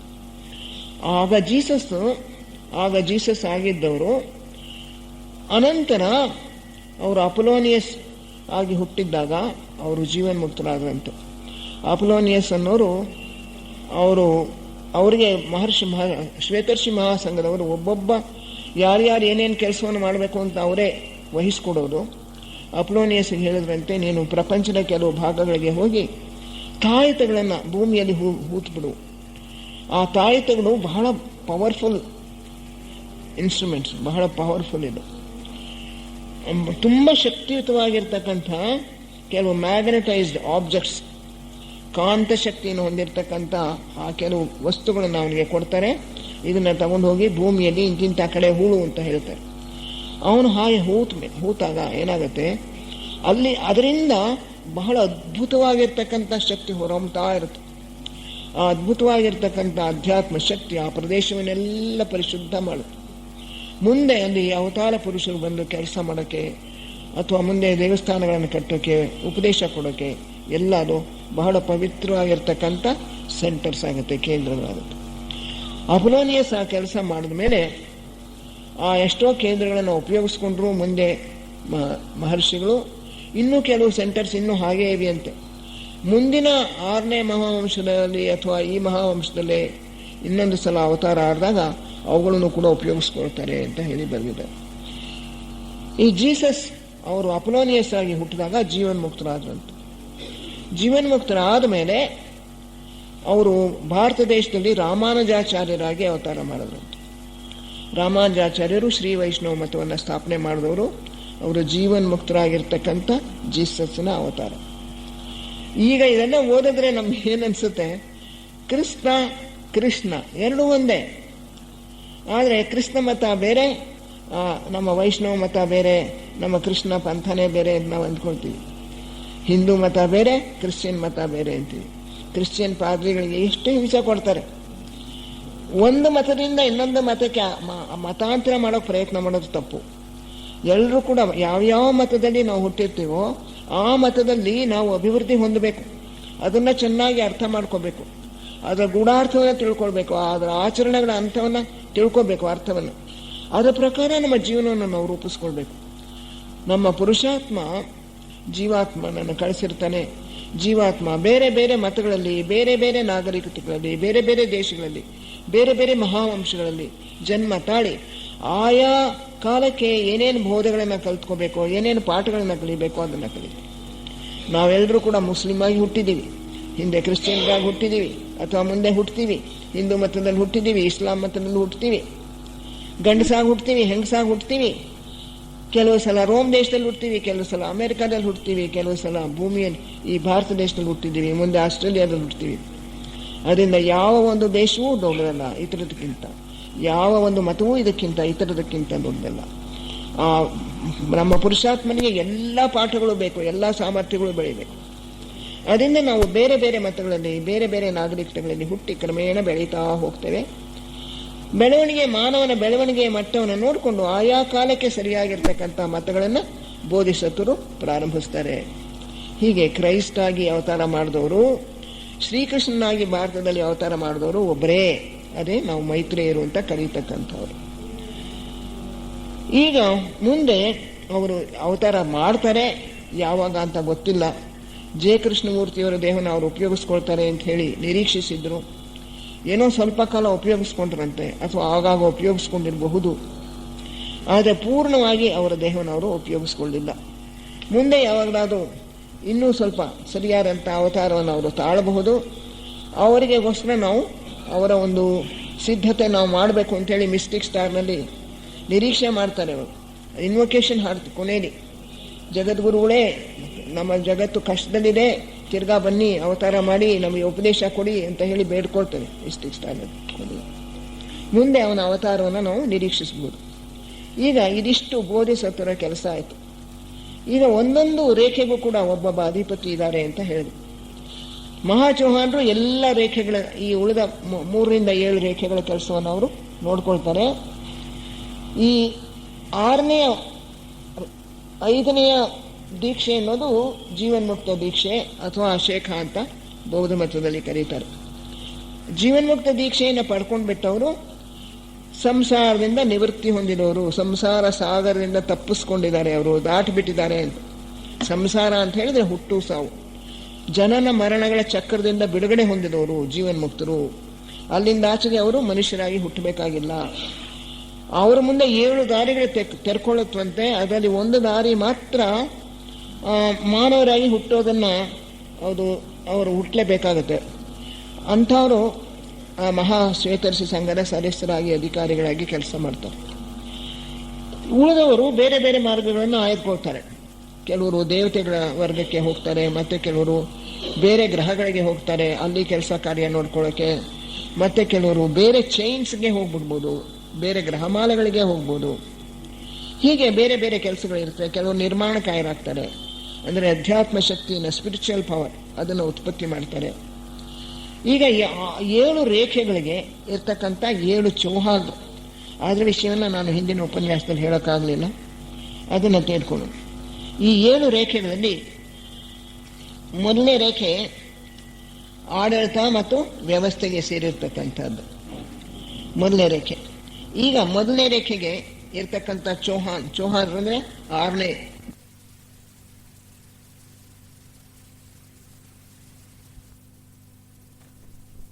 ಎಲ್ಲ ನೋಡ್ಕೊಳ್ಳೋದು ಆ ಚೌಹಾಣರ ಕೆಲಸ. ಅವರ ಕೈ ಕೆಳಗೆ ಬರ್ತೀವಿ ನಾವು. ನಮ್ಮ ರೇಖೆ, ಪ್ರಧಾನ ರೇಖೆ ಯಾವುದಿದೆಯೋ ಅದರ ಒಂದು ಚೌಹಾಣ್ ಯಾರು ಅನ್ನೋದನ್ನ ನಾವು ತಿಳ್ಕೊಳ್ಬೋದು. ನೀವು ಮೊದಲನೇ ರೇಖೆನಾ, 2ನೇ ರೇಖೆನಾ, 6ನೇ ರೇಖೆನಾ, ಅವರ ನಿಮ್ಮ ಸ್ವಭಾವ ನೀವೇ ನೋಡ್ಕೋಬೇಕು. ನಮ್ಮಲ್ಲಿ ಆಡಳಿತ ವ್ಯವಸ್ಥೆ ಇದ್ರ ಕಡೆಗೆ ಜಾಸ್ತಿ ನಮ್ಮ ಒಲವಿದ್ರೆ, ಪಾಲಿಟಿಷಿಯನ್ ಆಗಬೇಕು, ನಾನು ಅಧಿಕಾರ ಮಾಡಬೇಕು ಅನ್ನೋ ಒಂದು ಲಾಲಸೆ ನಿಮ್ಮಲ್ಲಿ ಬಹಳವಾಗಿದ್ರೆ ಪ್ರಾಯಶಃ ನೀವು ಮೊದಲನೇ ರೇಖೆಗೆ ಸೇರಿರ್ತೀರಿ. 2ನೇ ರೇಖೆಯವರು ಡಾಕ್ಟರ್ಸು, ಟೀಚರ್ಸು, ಉಪದೇಶ ಮಾಡಬೇಕು, ಇನ್ನೊಬ್ಬರಿಗೆ ವಿಷಯವನ್ನು ತಿಳಿಸ್ಬೇಕು, ತಾವು ತಿಳ್ಕೊಳ್ಬೇಕು. ಆಮೇಲೆ ಇವರಲ್ಲಿ ಪ್ರೇಮ, ಜ್ಞಾನ, ಪ್ರೇಮ ಇವೆರಡು ಪ್ರಧಾನವಾಗಿರ್ತವೆ. ಮೊದಲನೇವರಲ್ಲಿ ಒಂದು ದರ್ಪ ಇರುತ್ತೆ, ಪವರ್ ಇರುತ್ತೆ, ಅಧಿಕಾರವನ್ನು ಚಲಾಯಿಸ್ತಕ್ಕಂಥ ಒಂದು ಪ್ರವೃತ್ತಿ ಇರುತ್ತೆ, ವಿಲ್ ಪವರ್ ಇರುತ್ತೆ, ಸಿಕ್ಕಾಪಟ್ಟೆ ವಿಲ್ ಪವರ್, ಇಚ್ಛಾಶಕ್ತಿ ಪ್ರಧಾನವಾಗಿರೋದು ಮೊದಲನೇ ರೇಖೆ.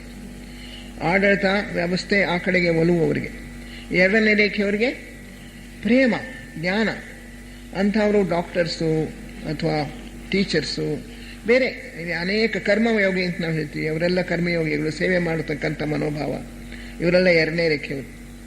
ಮೂರನೇ ರೇಖೆಯಲ್ಲಿ ಅದರಲ್ಲಿ ಫಿಲಾಸಫಿ ಅಂತಾರೆ, ವೇದಾಂತ, ತತ್ವ, ಅವುಗಳ ಕಡೆಗೆ ಅಂತ.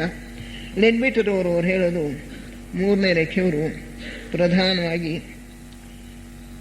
ಅವರಲ್ಲಿ ಟ್ಯಾಕ್ಟ್, ಅಡ್ಯಾಪ್ಟಬಿಲಿಟಿ, ಇದರೊಳಗೆ ಹೊಂದ್ಕೊಂಡು ಹೋಗ್ತಕ್ಕಂಥ ಒಂದು ಸ್ವಭಾವ. ಮತ್ತು ಟ್ಯಾಕ್ಟ್ ಅಂದರೆ ಇಂಗಿತಜ್ಞತೆ, ಯಾವ ಕೆಲಸಕ್ಕೆ ಯಾರನ್ನ ಕರೆದ್ರೆ ಸರಿ ಹೋಗುತ್ತೆ, ಯಾವ ಕೆಲಸ, ಯಾವ ಮನುಷ್ಯರನ್ನ ಅವರು ದ್ವೇಷ ಮಾಡ್ಕೊಳ್ಳಲ್ಲ, ಎಲ್ಲರ ಜೊತೆಯಲ್ಲಿ ಹೊಂದ್ಕೊಂಡು ಹೋಗ್ತಾರೆ. ಪ್ರತಿಯೊಬ್ಬರ ಮೂಲಕವೂ ಕೂಡ ಕೆಲಸವನ್ನು ತೆಗೆಯುವ ಒಂದು ಶಕ್ತಿ ಇರುತ್ತೆ. Adaptability, tact. ಯಾರ ಮನಸ್ಸನ್ನು ನೋಯಿಸೋದಿಲ್ಲ, ಬಿರುನುಡಿಗಳನ್ನ ಆಡೋದಿಲ್ಲ. ಪ್ರತಿಯೊಬ್ಬರ ವಿಷಯದಲ್ಲಿಯೂ ಕೂಡ ಅವರವ್ರು ಹೇಗೆ ನಡ್ಕೋಬೇಕೋ ಹಾಗೆ ನಡ್ಕೊಂಡು ಕೆಲಸ ಕಾರ್ಯಗಳನ್ನು ಸಾಗಿಸ್ತಕ್ಕಂಥ ಒಂದು ಸಾಮರ್ಥ್ಯ ಪಡೆದಿರ್ತಾರೆ ಮೂರನೇ ರೇಖೆ. ನಾಲ್ಕನೇ ರೇಖೆ ಸಾಮರಸ್ಯದ ರೇಖೆ, ಹಾರ್ಮನಿ ಆ್ಯಂಡ್ ಬ್ಯೂಟಿ, ಸೌಂದರ್ಯ, ಸಾಮರಸ್ಯ, ಅದು ಪ್ರಧಾನವಾಗಿರ್ತಕ್ಕಂಥದ್ದು. ಐದನೇ ರೇಖೆಯಲ್ಲಿ ವಿಜ್ಞಾನ, ಅದು ಎಕ್ಸ್ಪೆರಿಮೆಂಟಲ್ ಸೈನ್ಸ್ ಆಗ್ಬೋದು ಅಥವಾ ಥಿಯರಿಟಿಕಲ್ ಸೈನ್ಸ್ ಆಗ್ಬೋದು. ಐನ್ಸ್ಟೈನ್, ನ್ಯೂಟನ್ ಇಂಥವ್ರು ಇವರೆಲ್ಲರೂ ಕೂಡ ಐದನೇ ರೇಖೆಗೆ ಸೇರಿರು. ಆರನೇ ರೇಖೆ ಭಕ್ತಿ, ಸಾಕಾರ ಭಕ್ತಿ ಅಥವಾ ನಿರಾಕಾರ ಭಕ್ತಿ. ನಾವು ವಿಗ್ರಹಗಳನ್ನು ಆರಾಧಿಸೋರಾಗ್ಬೋದು ಅಥವಾ ಭಗವಂತನನ್ನು ಹಾಗೆ ಮನಸ್ಸಿನಲ್ಲೇ ನಾವು ಚಿತ್ರಿಸ್ಕೊಂಡು ಆರಾಧನೆ, ಅವನು ಇಷ್ಟು ದೊಡ್ಡ ಒಂದು ಪ್ರಪಂಚ, ವಿಶ್ವವೆಲ್ಲ ನೋಡ್ಕೊಂಡು ಹೋಗ್ತಾ ಇದ್ದಾನೆ ಅಂತ ಹೇಳಿ ಅವನ ವಿಷಯವಾಗಿ ನಮ್ಮ ಮನಸ್ಸಿನಲ್ಲಿ ಭಕ್ತಿ ಉಕ್ಕಬಹುದು. ಅದರಿಂದ ನಿರಾಕಾರ ಅಥವಾ ಸಾಕಾರ, ಅದನ್ನು ಭಕ್ತಿ ಅಂತ ಭಗವಂತನನ್ನು ಆರಾಧಿಸೋರು ಆರನೇ ರೇಖೆಯವರು. ಏಳನೇ ರೇಖೆಯವರು ಸೆರೆಮೋನಿಯಲ್ ಆ್ಯಂಡ್ ರಿಚುವಲ್ಸ್ ಅಂತಾರೆ.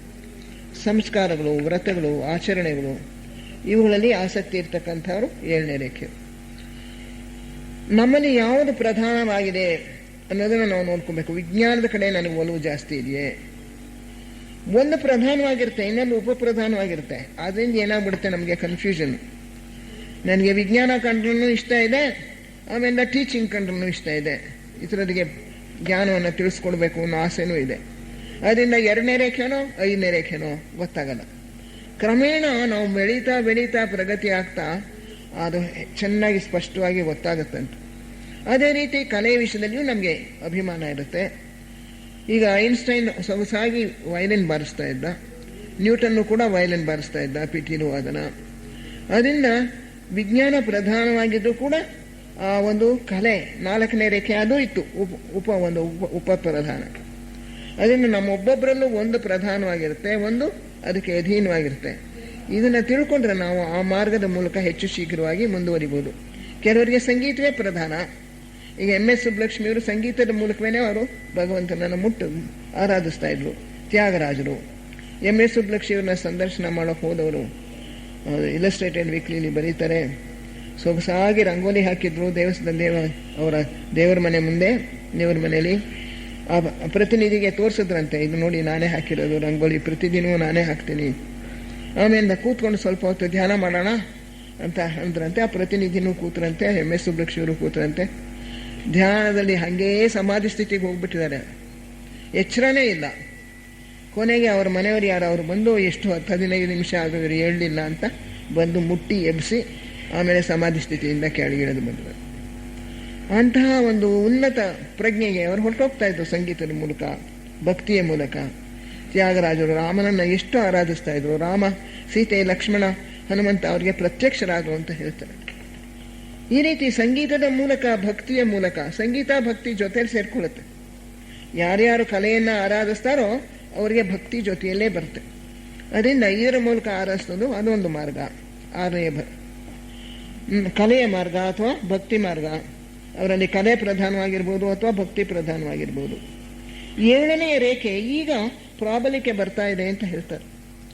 ಸೆವೆಂತ್ ರೇ, the influence of the seventh ರೇ ಇಸ್ ಇನ್ಕ್ರೀಸಿಂಗ್ ನೌ ಅಂತ ಲೆಡ್ಬಿಟರ್ ಅವರು ಬರೀತಾರೆ. ಸೆರೆಮೋನಿಯಲ್ಸ್. ಈಗ ಕೋ ಫ್ರೀ ಮೇಸನ್ರಿ ಬರೀ ಗಂಡಸರಿದ್ರೆ ಅದು ಫ್ರೀ ಮೇಸನ್ರಿ ಅಂತೀವಿ. ಫ್ರೀ ಮೇಸನ್ರಿ ಮೂವ್ಮೆಂಟ್ನಲ್ಲಿ ಗಂಡಸರು ಹೆಂಗಸರು ಇಬ್ಬರು ಇರ್ತಾರೆ. ಮಿಸ್ಟಿಕ್ ಸ್ಟಾರು, ಅದೇ ಥರ ಇನ್ನೊಂದು ಬೇರೆ ಬೇರೆ ಅನೇಕ ಆಚರಣೆಗಳಿವೆ. ದೇವಸ್ಥಾನಗಳಲ್ಲಿ ಮಾಡ್ತಕ್ಕಂಥ ಪೂಜೆಗಳು ಇವೆಲ್ಲವೂ ಕೂಡ 7ನೇ ರೇಖೆಗೆ ಸೇರಿರೋದು. ವಿದ್ಯುಕ್ತವಾಗಿ ಮಾಡ್ತಕ್ಕಂಥ ಪೂಜೆಗಳು, ಅಭಿಷೇಕ, ಅರ್ಚನೆ, ಇನ್ನೊಂದು ಮತ್ತೊಂದು ಮಂಗಳಾರತಿ ಮಾಡ್ತೀವಲ್ಲ, ವಿದ್ಯುಕ್ತವಾಗಿ ಮಾಡುವಂಥ ಆಚರಣೆಗಳು ಇದೆಲ್ಲ 7ನೇ ರೇಖೆಗೆ ಸಂಬಂಧಪಟ್ಟಿದ್ದು. ಈಗ ಇದರ ಪ್ರಭಾವ ಜಾಸ್ತಿ ಆಗ್ತಾ ಇದೆ ಅಂತ. 7ನೇ ರೇಖೆಯಲ್ಲಿ ಏನಪ್ಪ ಪ್ರಧಾನವಾಗಿರೋ ಲಕ್ಷಣ, ಆ ಸಂಸ್ಕಾರಗಳನ್ನು ಅಚ್ಚುಕಟ್ಟಾಗಿ ಅಕ್ಯುರೇಟಾಗಿ ಕರಾರುವಾಕ್ಯಾಗಿ ಸರಿಯಾಗಿ ನಡೆಸ್ಕೊಂಡು ಹೋಗಬೇಕು ಅನ್ನೋ ಒಂದು ಮನೋಭಾವ, ಜೊತೆಗೆ ದೇವತೆಗಳ ಒಂದು ಸಹಕಾರ. ದೇವತೆಗಳು ಹೆಚ್ಚು ಹೆಚ್ಚಾಗಿ ಸಹಕಾರ ಕೊಡ್ತಾ ಇದ್ದಾರೆ 7ನೇ ರೇಖೆಯವರಿಗೆ. ಇದುವರೆಗೂ ಕೂಡ ದೇವತೆಗಳನ್ನು ನಾವು ಬದಿಗೊತ್ತು ಬಿಟ್ಟಿದ್ದೀವಿ. ಜ್ಞಾನ ಮಾರ್ಗದಲ್ಲಿ ಮತ್ತೆ ಇನ್ನೂ ಎಷ್ಟೋ ಇದರಲ್ಲಿ ನಾವು ದೇವತೆಗಳನ್ನ ಅಷ್ಟಾಗಿ ಲಕ್ಷ್ಯನೇ ಮಾಡೋದಿಲ್ಲ. ಯಜ್ಞ ಯಾಗಾದಿಗಳಿದ್ದಾಗ ಅದು ವಿಷಯ ಬೇರೆ. ಅವಾಗ ದೇವತೆಗಳೇ ಬಂದು ಹವಿಸ್ಸು ಎಲ್ಲ ತಗೊಂಡು ಹೋಗ್ತಾ ಇದ್ರಂತೆ. ಇಂದ್ರ ಅಗ್ನಿ ಅವರೆಲ್ಲ ಕಾಣಿಸ್ಕೋತಾ ಇದ್ರಂತೆ. ಜನಗಳು ಅಧ್ಯಾತ್ಮವಾಗಿ ಮುಂದುವರೆದಿತ್ತು. ಆದರೆ ಈಗ ವಿಜ್ಞಾನ ಪ್ರಬಲವಾದ ಮೇಲೆ ದೇವತೆಗಳಲ್ಲಿ ನಂಬಿಕೆನೇ ಇಲ್ಲ ನಮಗೆ. ಅವುಗಳಿಗೋಸ್ಕರ ನಾವು ಯಾವ್ರಿಗೋ ದೇವತೆಗಳಿಗೋಸ್ಕರ ನಾವು ಏನೂ ಮಾಡ್ತಾ ಇಲ್ಲ. ಮೊದಲು ಒಂದಿಷ್ಟು ಅನ್ನ ಇಡೋರು, ಒಂದು ಅರ್ಘ್ಯ ಕೊಡೋರು, ಏನೂ ಇಲ್ಲ. ಈಗ ಬರ್ತಾ ಬರ್ತಾ ದೊಡ್ಡ ದೊಡ್ಡ ಕಾಂಕ್ರೀಟ್ ಬಿಲ್ಡಿಂಗ್ಸ್ ಕಟ್ತೀವಿ, ಮರಗಳನ್ನೆಲ್ಲ ಕಡ್ದು ಹಾಕ್ತೀವಿ, ಪಕ್ಷಿಗಳನ್ನೆಲ್ಲ ಸಾಯಿಸ್ತೀವಿ, ಆಹಾರ ಅಂತ ತಿಂತೀವಿ. ದೇವತೆಗಳ ಕೆಲಸವನ್ನ ನಾವು ಹಾಳು ಮಾಡ್ತಾ ಇದ್ದೀವಿ.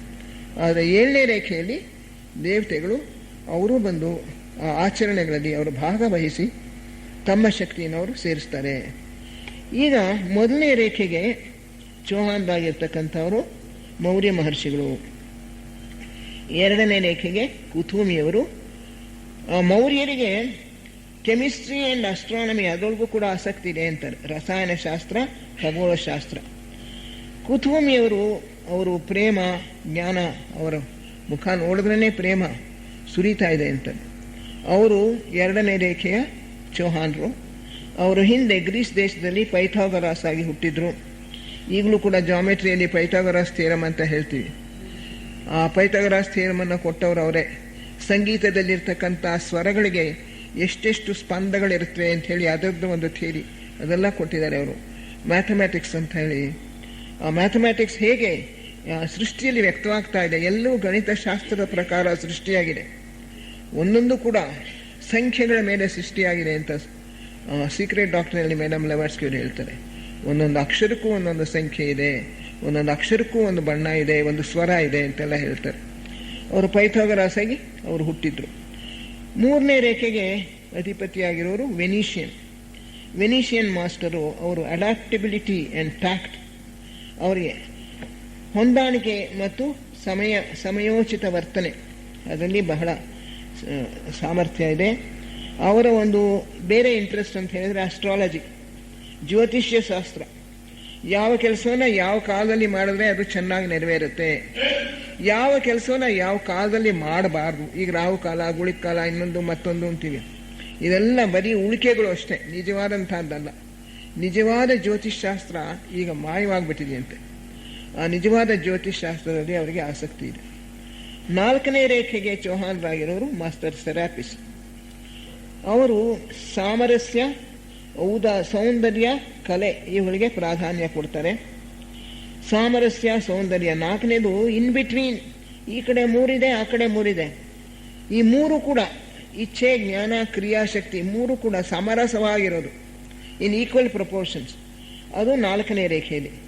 ಇಂಥವರು ಆರ್ಕಿಟೆಕ್ಟ್ಸ್ ಆಗೋದು, ಕಲೆ ಆಗೋದು, ಕಲಾಗಾರರಾಗೋದು, ಲಲಿತ ಕಲೆಗಳೆಲ್ಲ ಅನೇಕ ಲಲಿತ ಕಲಾವಿದರು 4ನೇ ರೇಖೆಗೆ ಸೇರಿರು. ಸೌಂದರ್ಯ, ಸಾಮರಸ್ಯ ಇದು ಅವರಲ್ಲಿ ಪ್ರಧಾನವಾಗಿರುತ್ತೆ. ಬುದ್ಧಿ ಪ್ರಜ್ಞೆಯವರಲ್ಲಿ ಬೇಗ ಎಚ್ಚರಗೊಳ್ಳುತ್ತೆ 4ನೇ ರೇಖೆಯವರಲ್ಲಿ. 5ನೇ ರೇಖೆ ವಿಜ್ಞಾನ, ಗುಳಿಕ ಕಾಲ, ಇನ್ನೊಂದು ಮತ್ತೊಂದು ಅಂತೀವಿ. ಇದೆಲ್ಲ ಬರೀ ಉಳಿಕೆಗಳು ಅಷ್ಟೇ, ನಿಜವಾದಂತಹದ್ದಲ್ಲ. ನಿಜವಾದ ಜ್ಯೋತಿಷ್ಶಾಸ್ತ್ರ ಈಗ ಮಾಯವಾಗ್ಬಿಟ್ಟಿದೆಯಂತೆ. ಆ ನಿಜವಾದ ಜ್ಯೋತಿಷ್ಶಾಸ್ತ್ರದಲ್ಲಿ ಅವರಿಗೆ ಆಸಕ್ತಿ ಇದೆ.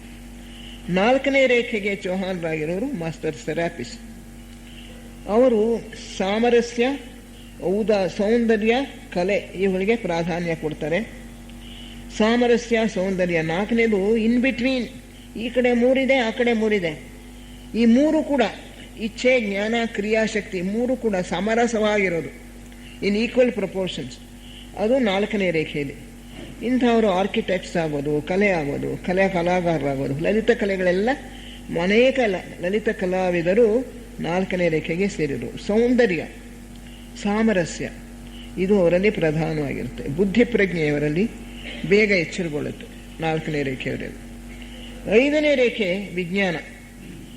ಈ ನಮ್ಮ ವಿಜ್ಞಾನಿಗಳಿಗೆ ಬೇಕಾಗಿರ್ತಕ್ಕಂಥ ಹೊಸ ಹೊಸ ಡಿಸ್ಕವರೀಸ್, ಸಂಶೋಧನೆಗಳು, ಹೊಸದಾಗಿ ಕಂಡುಹಿಡಿಯೋದು, ಇದಕ್ಕೆಲ್ಲ ಸಹಾಯ ಮಾಡ್ತಕ್ಕಂಥದ್ದು 5ನೇ ರೇಖೆ. ಅವರೆಲ್ಲ 5ನೇ ರೇಖೆಗೆ ಸೇರಿರೋರು. ಅವರಿಗೆ ಸಹಾಯ ಮಾಡ್ತಕ್ಕಂಥವ್ರು ಮಾಸ್ಟರ್ ಹೈಲೇರಿಯನ್. ಮಾಸ್ಟರ್ ಹೈಲೇರಿಯನ್ MC ಅಂದರೆ ಮೇಬಲ್ ಕಾಲಿನ್ಸ್ ಮೂಲಕ ನಮಗೆ ಲೈಟ್ ಆನ್ ದಿ ಪಾತ್ ಕೊಟ್ಟಿರ್ತಕ್ಕಂಥವ್ರು. ಮತ್ತು the ideal of the lotus ಅನ್ನೋ ಪುಸ್ತಕನೂ ಅವರೇ ಬರೆದಿರೋರು ಮಾಸ್ಟರ್ ಹೈಲೇರಿಯನ್. ಮೊಬೈಲ್ ಕಾಲಿನ್ಸ್ ಮೂಲಕ ಬರೆಸಿದ್ರು. ಈ ಮಾಸ್ಟರ್ ಹೈಲೇರಿಯನ್ ಅವರು ವಿಜ್ಞಾನಿಗಳಿಗೆ ಬೇಕಾಗಿರ್ತಕ್ಕಂಥ ಅಭಿಪ್ರಾಯಗಳನ್ನು ಆ ಮೆಂಟಲ್ ಅಟ್ಮಾಸ್ಫಿಯರ್ನಲ್ಲಿ ಬಿಟ್ಬಿಡ್ತಾರಂತೆ, ಮಾನಸಿಕ ಒಂದು ವಾತಾವರಣದಲ್ಲಿ. ಅಲ್ಲಿಂದ ಯಾರ್ಯಾರಿಗೆ ಅದನ್ನು ಹೀರ್ಕೊಳ್ಳೋ ಶಕ್ತಿ ಇದೆಯೋ ಅಂಥವ್ರು ಅದನ್ನು ಹೀರ್ಕೊಂಡು ಹೊಸ ಹೊಸ ಡಿಸ್ಕವರೀಸ್, ಹೊಸ ಒಂದು ನಿಯಮವನ್ನು ಕಂಡುಹಿಡಿತಾರೆ, ಒಂದು ಹೊಸ ಸಂಗತಿಯನ್ನು ಕಂಡುಹಿಡಿತಾರೆ ವಿಜ್ಞಾನಿಗಳು. ಅದನ್ನು ಐನ್ಸ್ಟೈನ್ ಹೇಳ್ತಾನೆ, ನಮ್ಮ ಮನಸ್ಸು ಎಷ್ಟು ದೂರ ಹೋಗ್ಬೋದೋ ಅಷ್ಟು ನಾವು ಸ್ಟ್ರೆಚ್ ಮಾಡಿ, ಕಷ್ಟಪಟ್ಟು ಯೋಚನೆ ಮಾಡಿ ಒಂದು ಸಮಸ್ಯೆಗೆ ಉತ್ತರ ಸಿಕ್ಕದೇ ಇದ್ದಾಗ ಬಿಟ್ಬಿಡ್ತೇವೆ. ಬಿಟ್ಬಿಟ್ಟು ಮನಸ್ಸು ವಿರಮಿಸಿರುವಾಗ, ಆ ರಿಲ್ಯಾಕ್ಸ್ಡ್ ಸ್ಟೇಟ್ನಲ್ಲಿರುವಾಗ ಇದ್ದಕ್ಕಿದ್ದಂಗೆ ಇಂಟ್ಯೂಷನಲ್ ಫ್ಲ್ಯಾಶ್ ಬಂದ್ಬಿಡುತ್ತೆ, ಒಂದು ಬುದ್ಧಿ ಸ್ಫುರಣೆ ಬಂದ್ಬಿಡುತ್ತೆ, ಸ್ಫೂರ್ತಿ ಬಂದ್ಬಿಡುತ್ತೆ, ನಿಯಮ ತನಗೆ ತಾನೇ ಗೋಚರ ಆಗ್ಬಿಡುತ್ತೆ. Call it intuition or what you will, it is at such moments that great discoveries are made ಅಂತ ಹೇಳಿ ಒಂದು ಬರೀತಾನೆ. ಅವನು ಹೇಳ್ತಾನೆ, this universe is not without any law, it is governed by a mighty intelligence. God does not play dice with men ಅಂತ ಹೇಳ್ತಾರೆ. ದೇವರು ನಮ್ಮ ಜೊತೆಗೆ ಪಗಡೆ ಆಟ ಆಡಲ್ಲ, ಎಲ್ಲನೂ ಒಂದು ನಿಯಮಬದ್ಧವಾಗಿ ನಡ್ಕೊಂಡು ಹೋಗ್ತಾ ಇದೆ. ನಮ್ಮ ಮನಸ್ಸನ್ನು ಮೀರಿ ಪ್ರಜ್ಞೆ ಒಂದು ಅತೀತ ಸ್ಥಿತಿಗೆ ಹೋದಾಗ, ಆ ಅನುಭವ ಸ್ಥಿತಿಗೆ ಹೋದಾಗ ನಮಗೆ ಜಗತ್ತಿನಲ್ಲಿರ್ತಕ್ಕಂಥ ಸತ್ಯಗಳು ಗೋಚರವಾಗುತ್ತವೆ, ನಿಯಮಗಳು ನಮಗೆ ಗೋಚರವಾಗುತ್ತವೆ ಅಂತ. ಅದು ಮಾಸ್ಟರ್ ಹಿಲೇರಿಯನ್ ಆ 5ನೇ ರೇಖೆಗೆ. 6ನೇ ರೇಖೆ ಭಕ್ತಿ. ಇದಕ್ಕೆ ಮಾಸ್ಟರ್ ಜೀಸಸ್. ಈಗ ಅವರು ಚೌಹಾನ್ರಾಗಿದ್ದಾರೆ. ಅವರು ಜೀಸಸ್ ಆಗಿದ್ದಾಗ ಅವ್ರಿಗಿನ್ನೂ ಕೂಡ 6ನೇ ದೀಕ್ಷೆ ಸಿಕ್ಕಿರಲಿಲ್ಲ. ಆಮೇಲಿಂದ ಅವರು 5ನೇ ದೀಕ್ಷೆ ಪಡ್ಕೊಂಡ್ರು ಅಪೊಲೋನಿಯಸ್ ಆಗಿದ್ದಾಗ. ಈಗ 6ನೇ ದೀಕ್ಷೆಯನ್ನು ಪಡೆದು ಅವರು ಚೌಹಾನ್ರಾಗಿದ್ದಾರೆ. 6ನೇ ದೀಕ್ಷೆ, 6ನೇ ರೇಖೆಗೆ ಮಾಸ್ಟರ್ ಜೀಸಸ್. ಅವರೇ ರಾಮಾನುಜಾಚಾರ್ಯರಾಗಿ ಹುಟ್ಟಿದವರು, ಅಪೊಲೋನಿಯಸ್ ಆಫ್ ಟ್ಯಾನ ಆಗಿ ಹಿಂದೆ ಹುಟ್ಟಿದವರು. ಈ ಭಕ್ತಿ ಅದಕ್ಕೆ ಬೇಕಾಗಿರ್ತಕ್ಕಂಥದ್ದನ್ನು ಅವ್ರು ನೋಡ್ಕೊಳ್ತಾರೆ. ದೇವಸ್ಥಾನವಾಗಲಿ, ಚರ್ಚ್ ಆಗಲಿ, ಬೇರೆ ಕಡೆ ಯಾವ ಒಂದು ಮತಕ್ಕೆ ಸೇರಿರಲಿ, ಎಲ್ಲ ಮತದ ಭಕ್ತಿ ಮಾರ್ಗದಲ್ಲಿರ್ತಕ್ಕಂಥ ಅವರ ಯೋಗಕ್ಷೇಮ, ಅವರ ಸ್ಫೂರ್ತಿ, ಅವರ ಪ್ರಗತಿ, ಅವರ ಬೆಳವಣಿಗೆ ಅದನ್ನು ನೋಡ್ಕೊಳ್ತಕ್ಕಂಥದ್ದು ಮಾಸ್ಟರ್ ಜೀಸಸ್ಗೆ ಸೇರಿದೆ. 7ನೇ ರೇಖೆ ಮಾಸ್ಟರ್ ರಕೋಸಿ, ಸೆರೆಮೋನಿಯಲ್ ರೇ. ಇವರಿಗೆ ಕಾಮ್ಟೆ ಡಿ ಸೇಂಟ್ ಜರ್ಮೈನ್ ಅಂತಲೂ ಕೂಡ ಹೇಳ್ತಾರೆ. ಹಂಗೇರಿಯನ್ ಮಾಸ್ಟರ್ ಅಂತ ಹೇಳ್ತಾರೆ ರಕೋಸಿ ಇವರು. ಇವರು ಸ್ವತಃ ಬೇಕಾದಷ್ಟು ಆಚರಣೆಗಳಲ್ಲಿ ಚೆನ್ನಾಗಿ ಸುಂದರವಾಗಿರ್ತಕ್ಕಂಥ ಉಡುಪುಗಳು, ಬೇಕಾದಷ್ಟು ರತ್ನಗಳು, ನವರತ್ನಗಳಲ್ಲಿ ಯಾವ್ಯಾವುದು ಸೂಕ್ತವಾಗಿರುತ್ತೋ ಅದನ್ನೆಲ್ಲ ಧರಿಸಿ ಆಚರಣೆಗಳನ್ನೆಲ್ಲ ಮಾಡ್ತಾರಂತೆ. ಅಂತ ಗುಪ್ತವಾಗಿ ಕೆಲವೆಲ್ಲ ಈಜಿಪ್ಟ್ ಕಾಲದ್ದು, ಇನ್ನೂ ಹಳೆ ಕಾಲದ್ದು ಅಂಥದ್ದೆಲ್ಲ ಮ್ಯಾಜಿಕ್ಸ್ ಅವರು ವರ್ಕ್ ಮಾಡ್ತಾರೆ. ಅದರಿಂದ ಬಹಳ ಶಕ್ತಿ, ದೇವತೆಗಳು ಆ ಕಾಲದಲ್ಲಿ ಬಂದು ಅವ್ರಿಗೆ ತುಂಬ ಶಕ್ತಿಯನ್ನು ಹರಿಸ್ತಾರಂತೆ. ಆ ಶಕ್ತಿಯನ್ನೆಲ್ಲ ಅವರು ಉತ್ಪತ್ತಿ ಮಾಡಿ ಪ್ರಪಂಚದ ಯೋಗಕ್ಷೇಮಕ್ಕೆ ಕೊಡ್ತಾರೆ. ಹೀಗೆ ಆಚರಣೆಗಳ ಅದರ ವ್ಯವಸ್ಥೆಯನ್ನು ನೋಡ್ಕೊಳ್ಳೋದು ಎಲ್ಲ ಮತಗಳಿಗೂ ಕೂಡ ಅದು ಅವರ ಒಂದು ಸ್ಪೆಷಾಲಿಟಿ, ಅವ್ರಿಗೆ ಸೇರಿರ್ತಕ್ಕಂಥ ಅವರ ಇಲಾಖೆಯ ಕೆಲಸ. ಇದು master Rakoczi. Freemasonry, freemasonry ಅದಕ್ಕೂ ಕೂಡ ಅವರೇ ಮುಖ್ಯಸ್ಥರು. ಹೀಗೆ ಪ್ರಪಂಚವೆಲ್ಲ ಒಂದು ವ್ಯವಸ್ಥೆಗೆ, ಒಂದು ಆಡಳಿತಕ್ಕೆ ಅನುಗುಣವಾಗಿ ನಡ್ಕೊಂಡು ಹೋಗ್ತಾ ಇದೆ. ಪ್ರಪಂಚದಲ್ಲಿ ವ್ಯವಸ್ಥೆ ಇಲ್ಲ, ಆಡಳಿತ ಇಲ್ಲ, ಎಲ್ಲ ಹುಚ್ಚಾಪಟ್ಟೆ ಹೋಗ್ತಾ ಇದೆ ಅಂತ ನಮಗೆ ಅನ್ನಿಸ್ಬೋದು. ಆದರೆ ಅಂತರಂಗ ಸರ್ಕಾರ ಎಲ್ಲವೂ ಸರಿಯಾಗಿ ನೋಡ್ಕೊಂಡು ಹೋಗೋ ಹಾಗೆ ಅದು ವ್ಯವಸ್ಥೆ ಮಾಡಿದೆ. ತಾತ್ಕಾಲಿಕವಾಗಿ ನಮಗೆ ಅವ್ಯವಸ್ಥೆ ಕಾಣಿಸುತ್ತೆ, ಆದರೆ ಇದು ತಾತ್ಕಾಲಿಕವಾದದ್ದು, ಇದು ಹೊರಟೋಗುತ್ತೆ. ಇನ್ ದ ಲಾಂಗ್ ರನ್ ಸಹಸ್ರ ವರ್ಷಗಳು, ಒಂದು 10,000 20,000 ಅಥವಾ 1,00,000 ವರ್ಷ, ಇದೆಲ್ಲ ಲೆಕ್ಕಕ್ಕಿಲ್ಲ. ಇನ್ನು ಕೆಲವೇ ಮಿಲಿಯನ್ಸ್ ಆಫ್ ಇಯರ್ಸ್ನಲ್ಲಿ, ಕೆಲವೇ ಲಕ್ಷಾಂತರ ವರ್ಷಗಳಲ್ಲಿ ಜನರೆಲ್ಲರೂ ಕೂಡ ಹೆಚ್ಚಿನ ಒಂದು ಮಟ್ಟಕ್ಕೆ ಬರ್ತಾರೆ. ಮನಸ್ಸಿನ ಪ್ರಾಬಲ್ಯ ಕಡಿಮೆ ಆಗುತ್ತೆ, ಬುದ್ಧಿ ಪ್ರಧಾನವಾಗುತ್ತೆ. ಆಗ ಈಗಿರ್ತಕ್ಕಂಥ ಹಿಂಸೆ, ಅತ್ಯಾಚಾರ, ಅನ್ಯಾಯ ಎಲ್ಲವೂ ಕೂಡ ಕಡಿಮೆ ಆಗ್ಬಿಡುತ್ತೆ. ಆ ಏಕತೆಯ ಮನೋಭಾವ ಬರುತ್ತೆ. ಇದು ಗಟ್ಟಿಟ್ಟ ಒಂದು ಬುತ್ತಿ ನಮಗೆ. ಅದನ್ನು ನಾವು ಎಲ್ಲರೂ ಕೂಡ ಸಮಾಧಾನದಿಂದ ಇರಬಹುದು. ಪ್ರಪಂಚ ಬಹಳ ಸುಕ್ಷೇಮವಾಗಿ ನಡ್ಕೊಂಡು ಹೋಗ್ತಾ ಇದೆ. ಈ ಅಂತರಂಗದ ಸರ್ಕಾರದ ಅಧಿಕಾರಿಗಳು ಪ್ರಪಂಚವನ್ನು ನಡೆಸ್ಕೊಂಡು ಹೋಗ್ತಾ ಇದ್ದಾರೆ. ತಾತ್ಕಾಲಿಕವಾಗಿ ನಮಗೆ ಎಷ್ಟೇ ಅನ್ಯಾಯ, ಅವ್ಯವಸ್ಥೆ ಕಂಡು ಬಂದರೂ ಕೂಡ ಅದೆಲ್ಲೂ ಕೂಡ ಕಾಲಕ್ರಮದಲ್ಲಿ ಸರಿ ಹೋಗುತ್ತೆ. ಪ್ರಪಂಚ ಮುಂದಕ್ಕೆ ಹೋಗ್ತಾ ಇದೆ. ಮುಂದೆ 6ನೇ ಮಹಾವಂಶ ಬರುತ್ತೆ, 7ನೇ ಮಹಾವಂಶ ಬರುತ್ತೆ. ಈಗ ನಾವು ಇನ್ನೂ 4ನೇ ಪ್ರದಕ್ಷಿಣೆಯಲ್ಲಿ ಇದ್ದೇವೆ. ಪ್ರಾಯಶಃ 5ನೇ ಪ್ರದಕ್ಷಿಣೆ, 6ನೇ ಪ್ರದಕ್ಷಿಣೆ ಬರೋ ಹೊತ್ತಿಗೆ ನಾವೆಲ್ಲರೂ ಅನೇಕರು ಜೀವನ್ಮುಕ್ತರಾಗ್ತೀವಿ. ಇಂತಹ ಒಂದು ಭವಿಷ್ಯ ಇದೆ. ಒಂದು ಭಗವಂತನ ಯೋಜನೆಗೆ ಅನುಸಾರವಾಗಿ ಎಲ್ಲ ನಡ್ಕೊಂಡು ಹೋಗ್ತಾ ಇದೆ. ಯಾವುದೋ ದಾರಿ ತಪ್ಪಿಲ್ಲ. ದಾರಿ ತಪ್ಪಿದ್ರೆ ಅವ್ರು ದಾರಿಗೆ ತರ್ತಾರೆ. ಒಂದು ರೈಲ್ ಕಂಬಿ ತಪ್ಪಿ ಒಂದು ಸ್ವಲ್ಪ ಆ ಕಡೆಗೆ ಬಂದಿದ್ರೆ ತಿರ್ಗಾ ರೈಲ್ ಕಂಬಿ ಮೇಲೆ ಕೂರಿಸ್ತಾರೆ. ಅದರಿಂದ ಇಂಥ ಒಂದು ವ್ಯವಸ್ಥೆ ಇದೆ. ಇದನ್ನು ತಿಳ್ಕೊಂಡ್ಮೇಲೆ ನಾವು ಕೂಡ ಈ ಒಂದು ಸುಂದರವಾದ ಯೋಜನೆಯಲ್ಲಿ ನಾವು ಭಾಗವಹಿಸೋಣ. ಆ ಭಗವಂತನ ಕೆಲಸವನ್ನು ನಾವು ಸ್ವಲ್ಪ ಮಾಡಿಕೊಳ್ಳೋಣ ಅನ್ನೋ ಒಂದು ಸ್ಫೂರ್ತಿ ನಮ್ಮಲ್ಲಿ ಹುಟ್ಟಿದ್ರೆ ಸಾಕು.